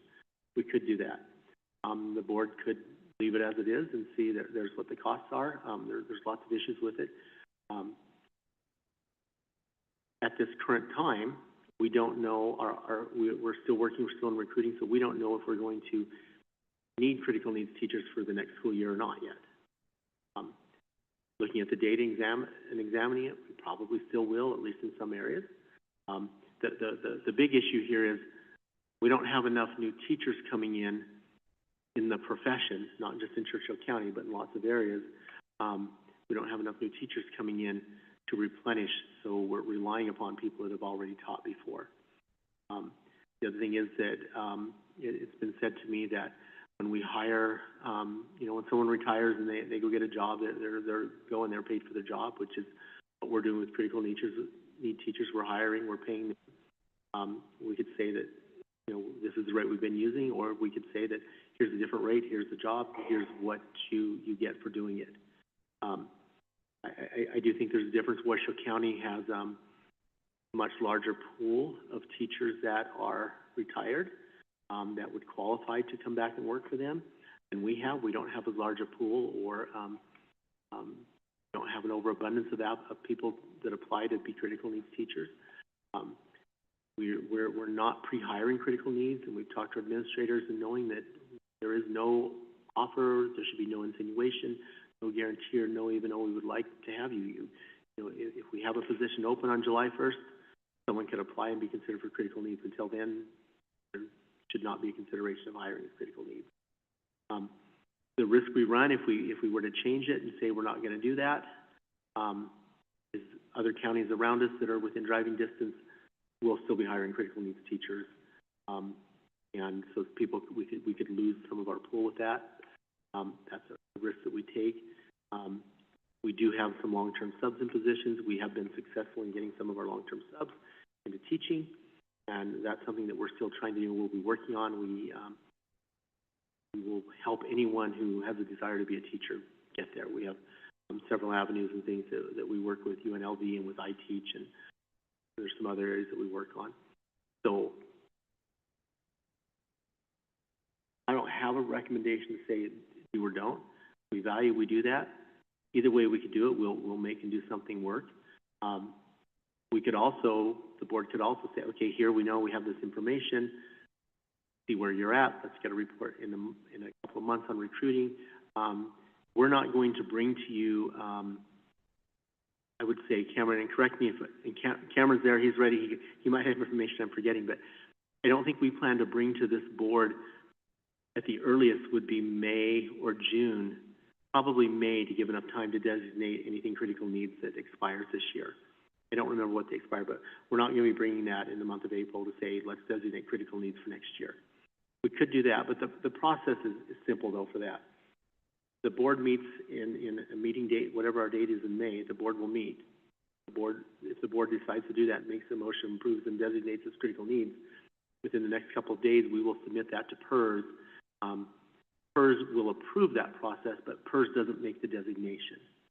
If PERS disagrees, they can come back and say we have to do something more, but historically, this board has the authority to designate a position as critical needs. So if that were done in May, then we know we have time to have it ready to go for July when we do that. We could even do that in June. The board doesn't have to take action to designate. We're going to take every effort we can to fill a position. A couple of years ago, when I was first hired as superintendent, my first meeting with superintendents, and PERS presented about this, and one thing they said was, you know, districts, you can just take every position, designate them critical needs, and then you're covered. Because there was such a shortage at that time. It's better. I think it meets the intention to each year look at the positions. You know, last year when we brought positions to the board for critical needs, we didn't include all of them that we had before because we didn't have a need. For example, we have very few music teachers. So while we may have had a critical need for a music teacher at one point in time, next year we didn't have because we had hired. We didn't designate it again. So if it's not necessary, I wouldn't ask the board to designate a position that was not necessary. We were going to be able to fill, just to have it designated to make it easier, because that really is a board responsibility that's given to the board to designate critical needs. So we can change it and we can offer it, or we can leave it.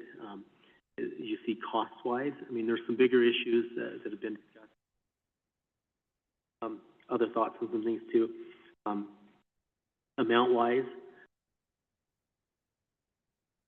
there is a significant savings in the overall cost because of not paying PERS on that. There's also some downfalls to not paying PERS as well, and overall in the system and things. So I don't want to sound like we don't value, because we valued, and that's how we have kept some programs and things going, is with our critical needs teachers. We would not have had, as we're trying to increase our quality and what's happening, our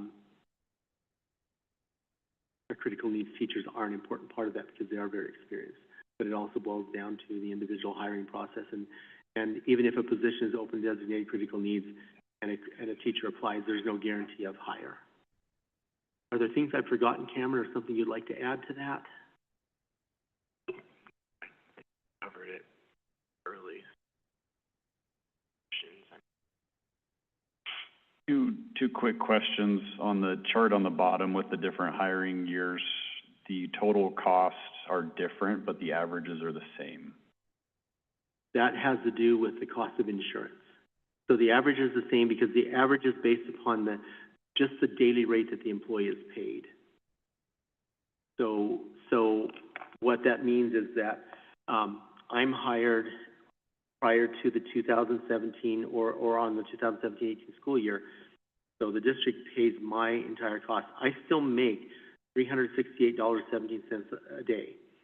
But the district, so I still make that. But the difference on the next one is the employee still makes, so Cameron's hired the next year. He still makes the same daily rate, but we understand that out of that rate, he's going to pay back that, I didn't write So it down. the daily rate is averaged off the salary, not the total cost? Yes, okay. off the salary.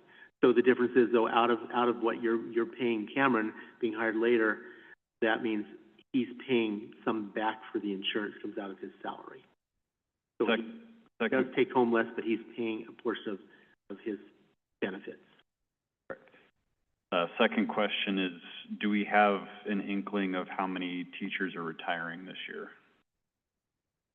We do. We approved last month. Do you recall that number off the top of your head, Cameron? I don't have the numbers right in front of me, but I believe roughly 11 teachers.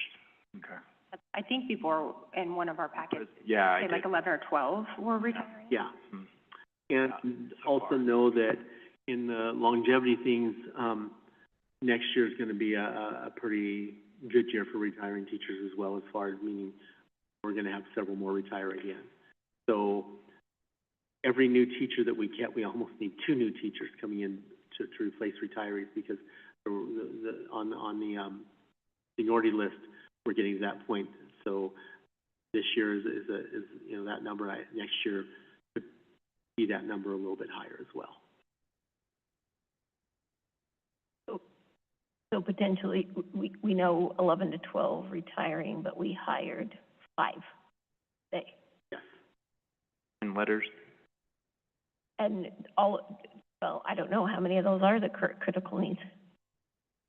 Are approved critical need positions? Or any of the people that are on there going into positions that are currently filled by critical needs? Did not look like it to me. No. But they are replacing retired teachers, so we have to fill those in addition to the critical needs, or we have more critical needs. And there are a few more that will be coming soon that weren't ready to be on this. So we have more hirings in, but And something to keep in mind is we are still sending out letters of intent in April. There's still teachers that could be resigning that we are unaware of too.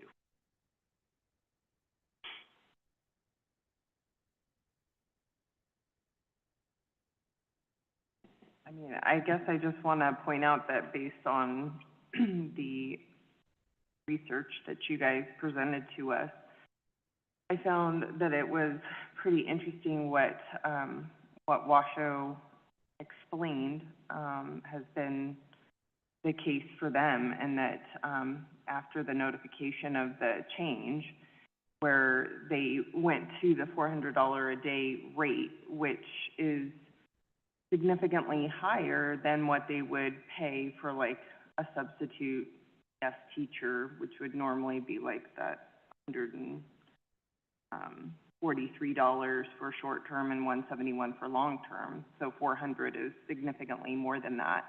But when they did that and they treated the critical needs similarly as like, hey, we recognize that you have a lot more experience, so therefore we're paying at the rate of $400 a day.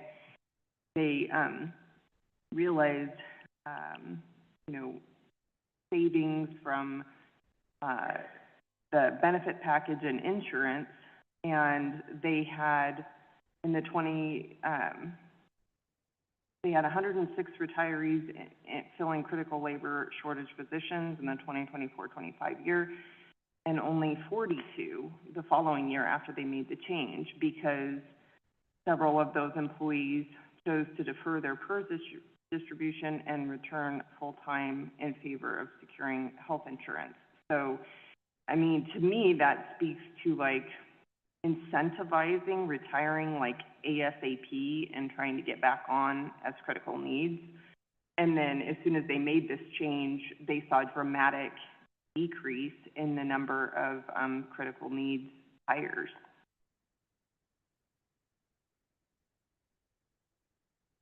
and one thing I know they did too, that he didn't have in his email, but I know that another factor was in there too, is they were able to reduce the overall amount of staffing positions, some going into this year. I don't know, because we weren't able to find out from them if that was impacted with this. They didn't say, but I know that they did have some of that too, that could have had a bit of an impact on that.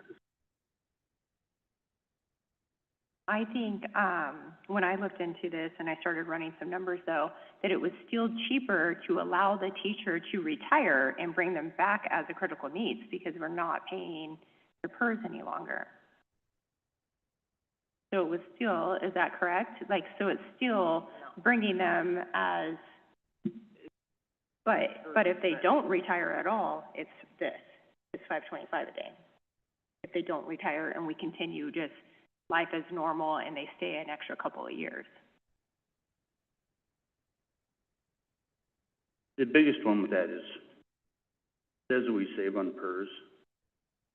But if we have 9 employees working for us, and no money's going towards PERS, PERS gets hurt. And it's kind of a scary, vicious cycle, because we get all these districts, and we're small. If you take Washoe Clark, and they have 400 critical needs not paying into PERS system, and I guess the PERS system is a little bit personal to me, because I sure don't want it to go broke anytime soon.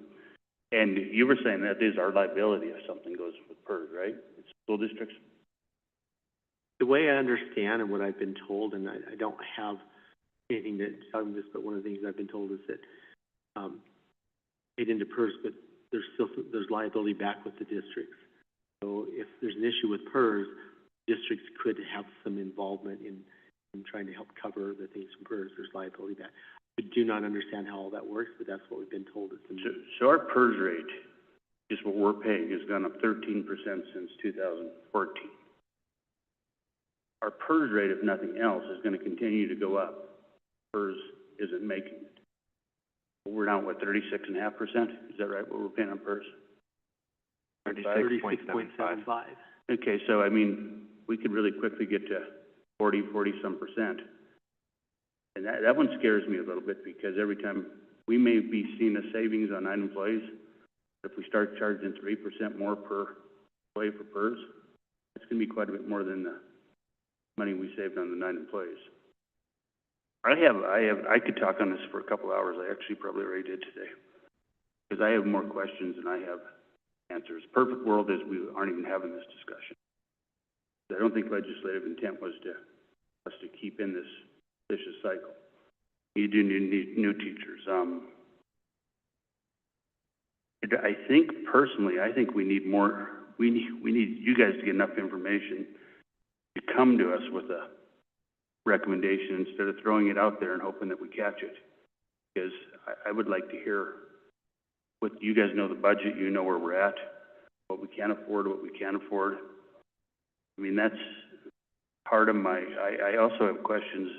Come July 1st, how does it work? I mean, are these guys applying for a job, or do you just call your buddy that retired a couple years ago and say, come on back? At that point in time, it's opened up, and they can apply for a position. They have to go through our process to apply and be interviewed and put in that position. It is a shortened process because they're former employees, so we don't have to do all the background check and all that. They have that, but that time it is there. But that does shorten the timeline. So normally when we have a position open, it's going to be open for several weeks. In July, if we're opening them, it's not going to be open that long, and they'll start hiring because I'm getting ready for an August. So principal, in essence, could have one position and have 9 retirees want the position, and they go through an interview process with them. Yeah. It has to be kind of interesting with 9 people that have been working for 32 years to pick who you're going to.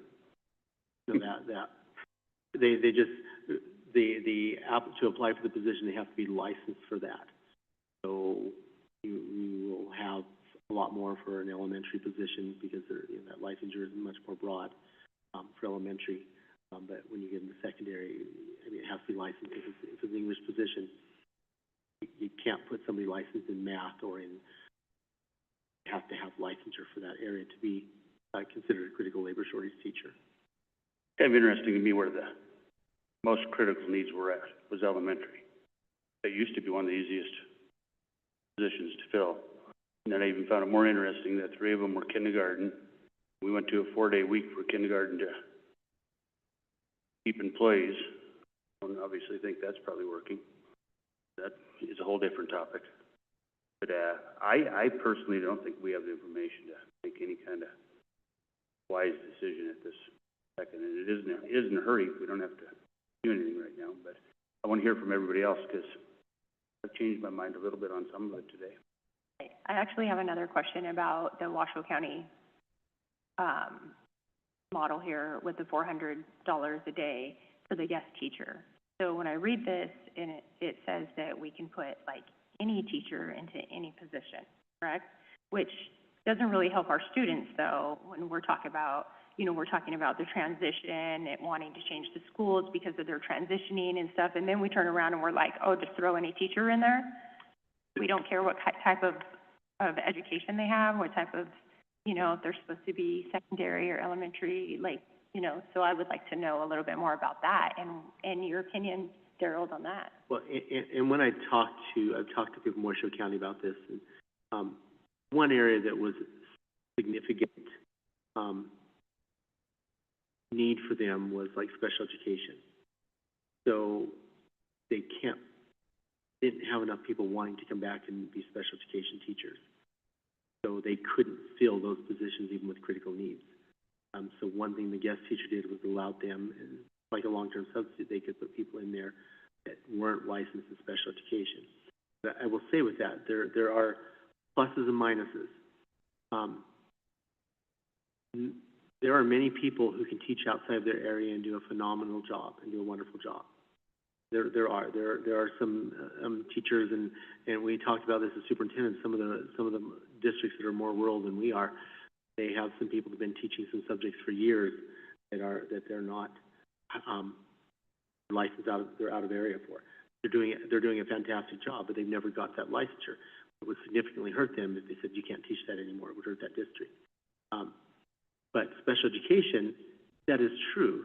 You can have somebody that's not licensed in it, they could be a phenomenal teacher in it, but that does not meet the legal requirements of special education to be able to manage a caseload, conduct IEPs, and do the paperwork and things. So there are some downsides with that. And like currently, we've had where we have had to place long-term substitutes in the special education position, and in that case, the other teachers have to take on extra stuff to make that work because if you're not licensed in special education, you can write and be a part of the IEP team in that process, but you can't mark that you're the special education teacher. You're not the required person that has to be there that has that. And due to some of those requirements in NRS and federal requirements, can't always meet that by an area out of licensure. But that was a need they've had, and we've had that. We've had that happen to us. We haven't had, and we've had to do it with a long-term sub. And that is an area that's difficult, and recognizing the board action and approved that our special education teachers have a higher base salary in an effort to keep those positions that we have great need for that have to be licensed in those areas. In addition with that, even within special education, we don't have as much of a need, but there are certain areas where you need not just a generalist in special education. You have to have a specific licensure or a specific category of students, and so that there are some complexities that even though you can solve by having a person, you add an additional layer that just having a person doesn't solve. So then you have to do something else to compensate for that as well. I actually have another question about this as well. This plan, is this a contract or is this I know that it says $400 per day, but would they be taking a class, taking on that position for the entire school year, or, are they like, I 2 days a week is sufficient for me because I don't need more than $100? Well, to qualify for that in that rate, they have an agreement with them. But it is an at-will thing, so it can end at any time. But it's not right now, a lot of substitutes will choose when they want to work and what days. Those positions are not. No, you're assigned as a teacher, you're licensed to that area, so you are the teacher, and you're there every day as the teacher. So if we were to put one of these people in, say, like a high school English class, at any moment, that person can decide that they don't want to do that any longer, and they don't have to. Yes. And technically, our critical needs could do that as well. They're employed on a one-year basis. We've had no need to ever do that because we've not filled them, But the opposite is true. If we hire the critical lead, no longer keeps the job mid-year or whenever. Correct? So they don't have a contract to stay the entire school year? Or sorry, we have an agreement with them that's for the year.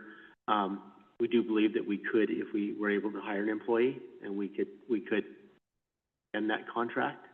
But where our staffing situation's been, we don't know that we would have a need for that because we've had so many openings, we could reassign them and fill a position. It's fine. But that is what we have, and that's how we consider them as they are an at-will employee, is how we consider them. We've not done anything with that. We've not had to test that or anything, but by the time we hire them, we're really anticipating and expecting they're going to be there for the year.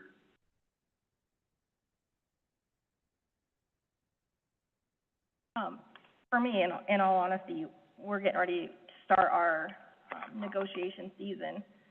So what happens if our negotiations go through and they negotiate to have a higher starting pay rate? And we're sitting here talking about this. I mean, I do feel like that something needs to change, something needs to happen. But if we can get our new teachers' salary up, is it going to bring more people in to reduce our critical needs positions? And then, can we reevaluate how the pay structure is for a smaller amount of critical needs? For me, I would like to see kind of, if we're going to end on the negotiations with an increase for our new teachers before we jump into making a decision based on this. But then also, I would like to see if we were going to go to a day rate, what's the suggested day rate? I can't speak to anything that we might be considering or doing for negotiations. I don't want to violate anything with that.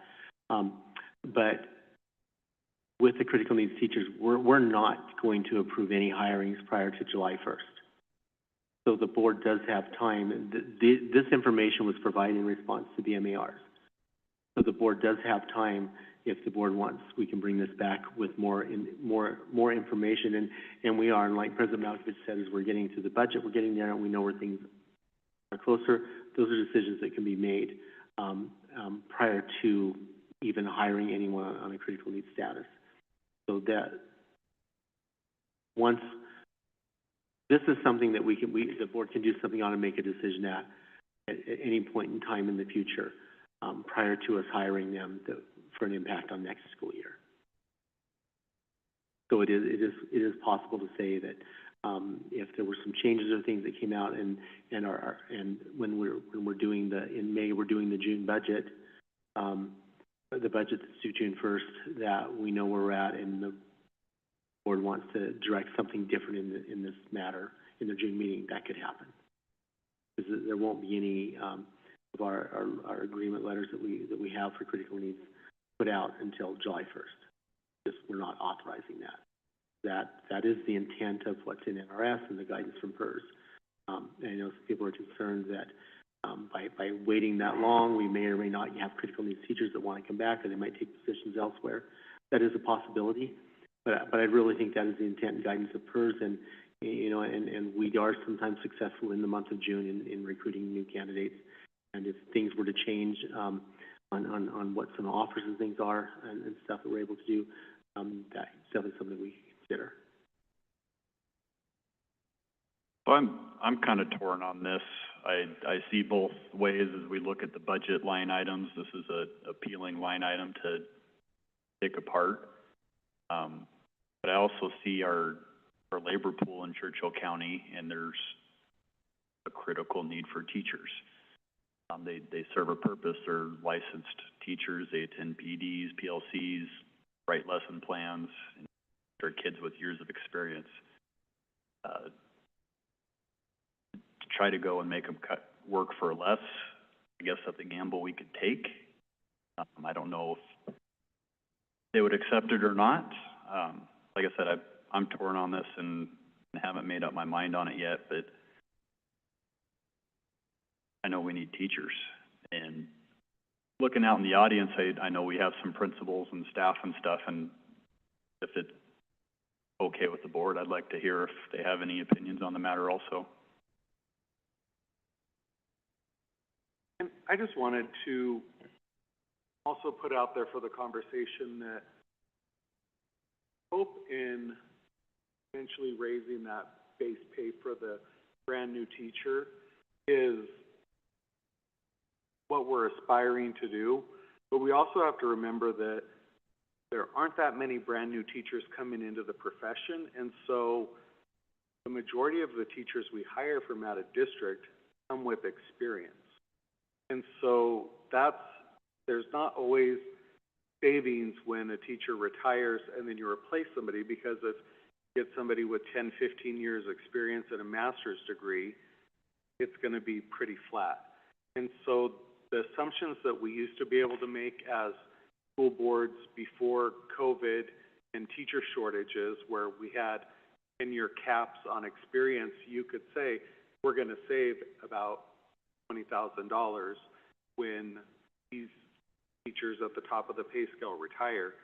We can't necessarily do that anymore, because what we're seeing is teachers with a lot of experience are transferring between districts, trying to find the optimal place to work. And just like Trustee McFadden was saying, that place that's going to support them with their lesson planning and professional development, be that happy place to work. And so I just want to put that out there, that it's a little bit more complicated, that we don't have 30 brand new teachers with no experience waiting to start.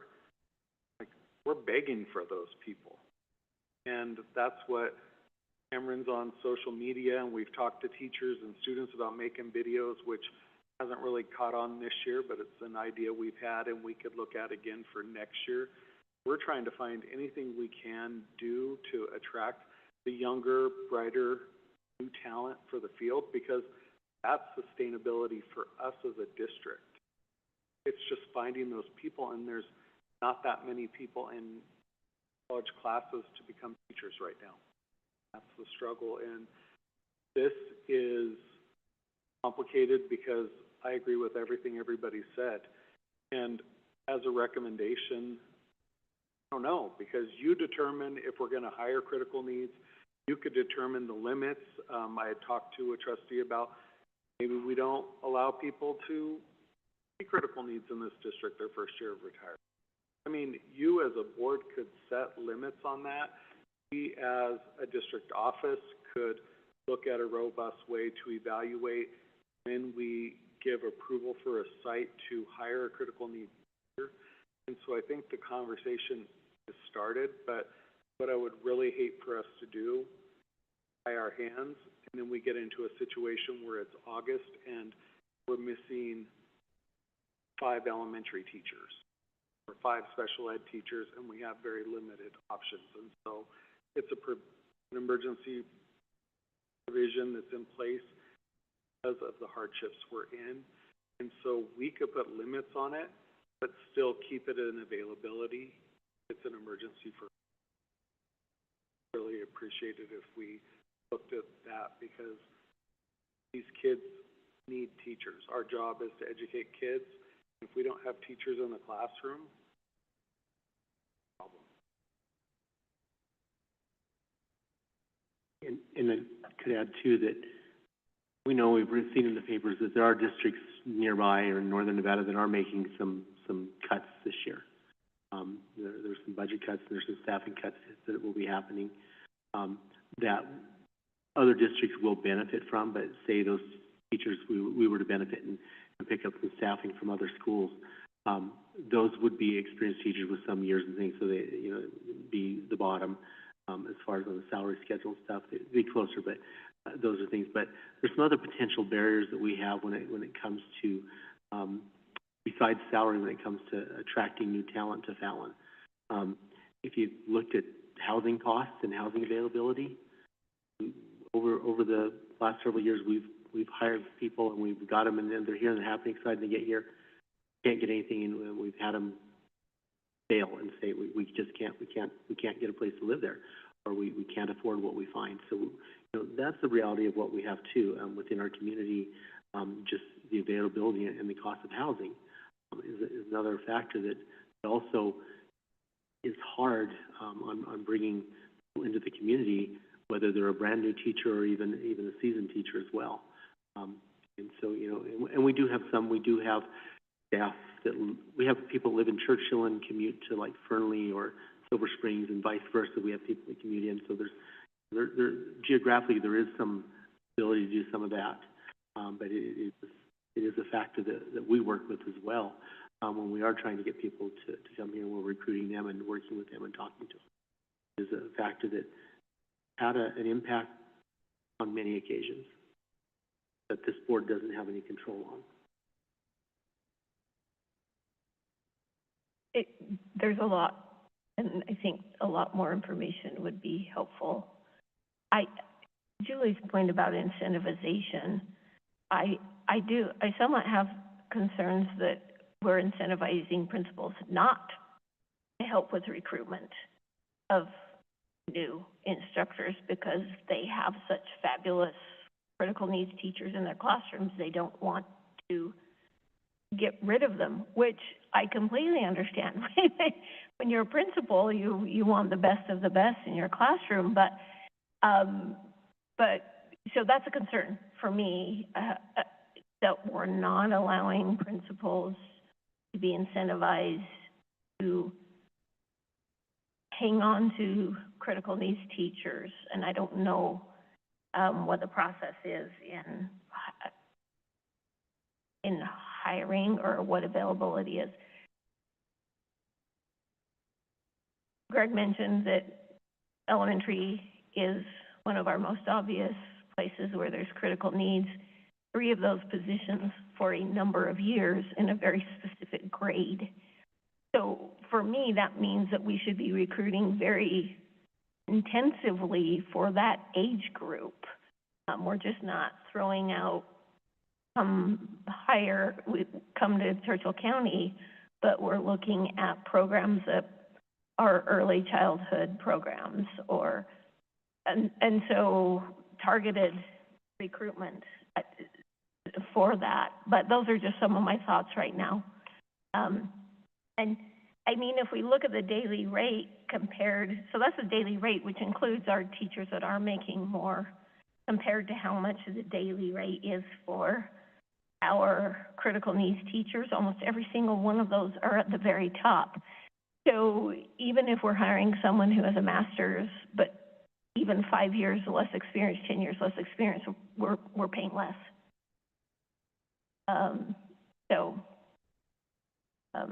Just a lot of things to think about, but I would prefer some more information. Catherine, just to answer off the targeted recruiting, we do have that proactive recruitment that we've implemented, where we're able to filter through and find those licensed or in elementary who may be interested in kindergarten, and we're reaching out to them.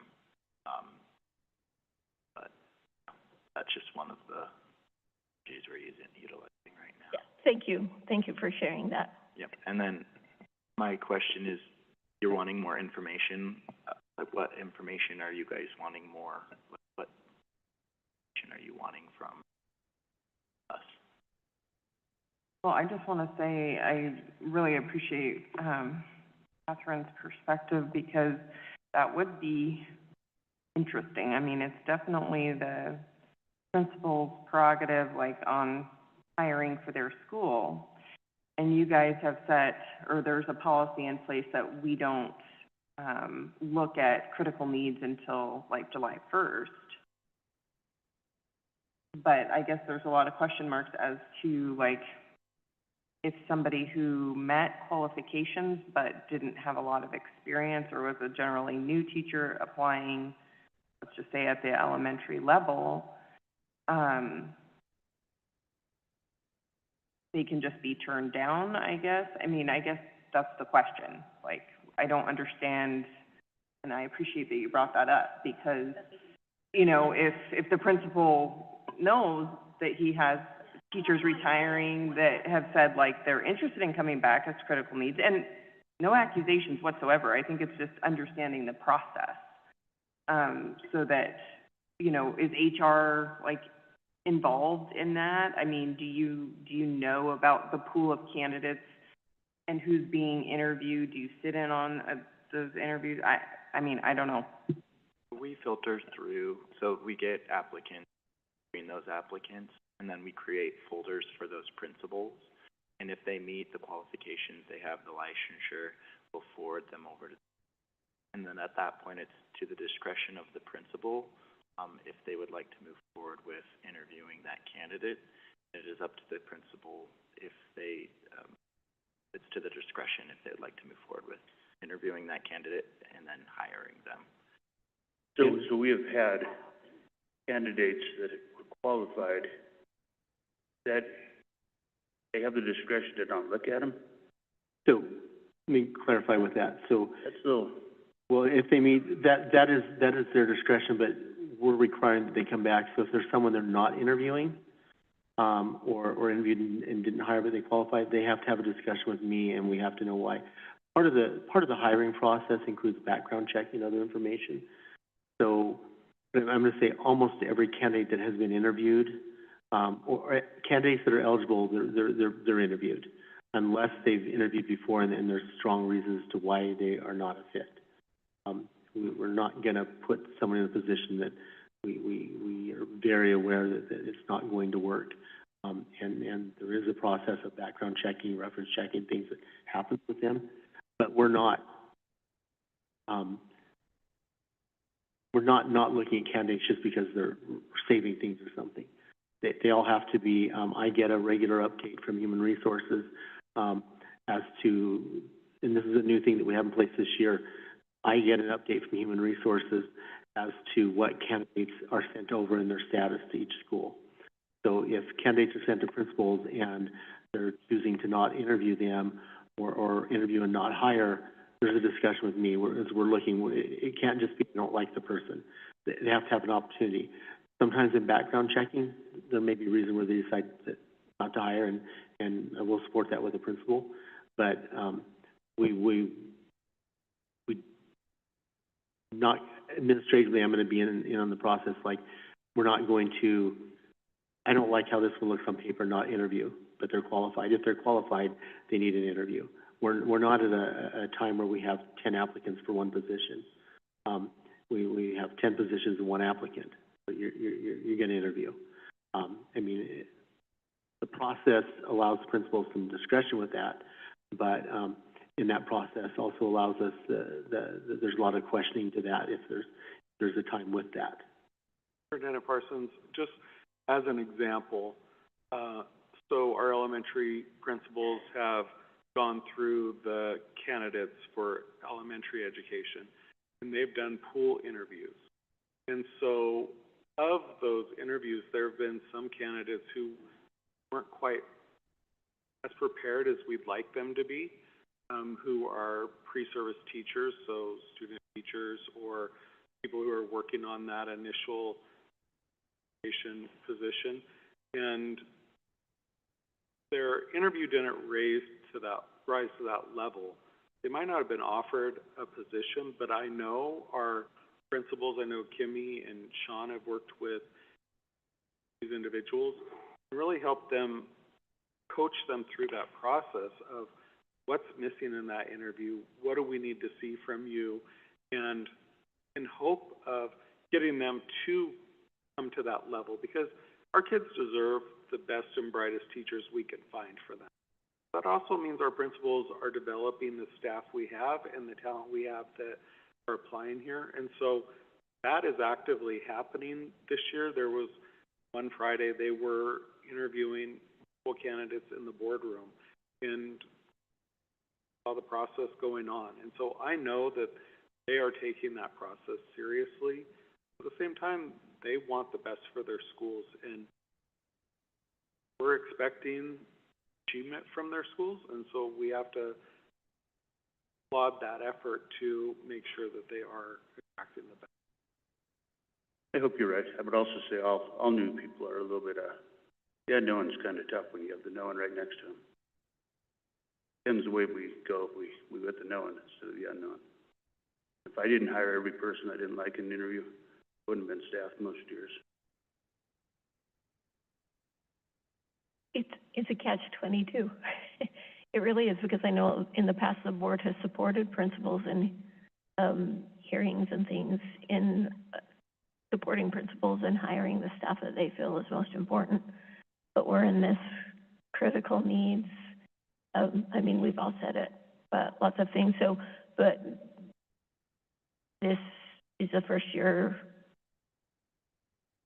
that you've had a review, just to follow up on that. So we're not as confident in the past year. Well, last year, I knew I wasn't receiving a formal report. Oops, I wasn't receiving a formal email with this showing me all that, but I was I was informed. So the same process was in place. We just strengthened it this year to try and make sure that nothing was missed with that. And I don't think that it was in the past, but that's because and they just started doing that because I think they got tired of me coming in and asking how many were sent over, who had what on a regular basis. So now they provide me with that, and they have one less interaction where I'm in their office bothering them when they have lots of work to do with that. But that has been the process, and we've had that conversation with the administrators, and I've had it with them on one-on-one basis about the importance, and I'm convinced they all understand the importance of that in building their staff up. Like I say, it is like a catch-22, because I don't want to say, well, you have to hire this person, and we're not going to approve this hire because you overlooked someone.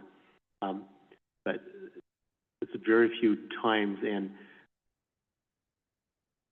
they have to bring it to me. It's not just a send an email, we're not doing this. It's a conversation, usually a meeting or a phone call with it. So trying to do our very best to make sure if there is a way to make it work, we can. Because when you do interview a candidate, I mean, you want to be able to see, can you make them in that position, and is it going to be beneficial to your students? Absolutely. But knowing when you're hiring someone, especially someone new, and I think most of the new ones really honestly get a lot of,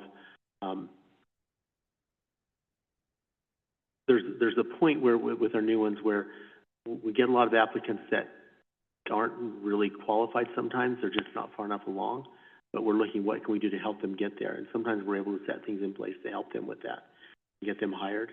And so we don't just not, I think like Cameron was saying, they're looking at what Mike was saying, the principals are looking, they're trying to make it work with everyone and get them in, because you don't have lots of choices. Yes, you asked what else I would need. I wouldn't mind seeing what that number looked like. I mean, are we rejecting 20? Is it 2? I think it's kind of important to know how many get sent over. On the top of my head, I'm thinking of 2, possibly 3 people that they're working with and planning to re-interview. But I would double check that number. It's one that's kind of important. If yeah. we happen to have 9 people that we keep rejecting and have 9 hard to fill, it's kind of interesting math there. I still can tell you guys I don't have what I need tonight to make a decision, but I can't make the motion, so it doesn't matter. Do you agree we just move on for now, get more information, bring it back? You good with that down there? You guys have more questions? Joe and Catherine, you all right? You guys all right to move into another meeting, or? Okay, thank you guys very much.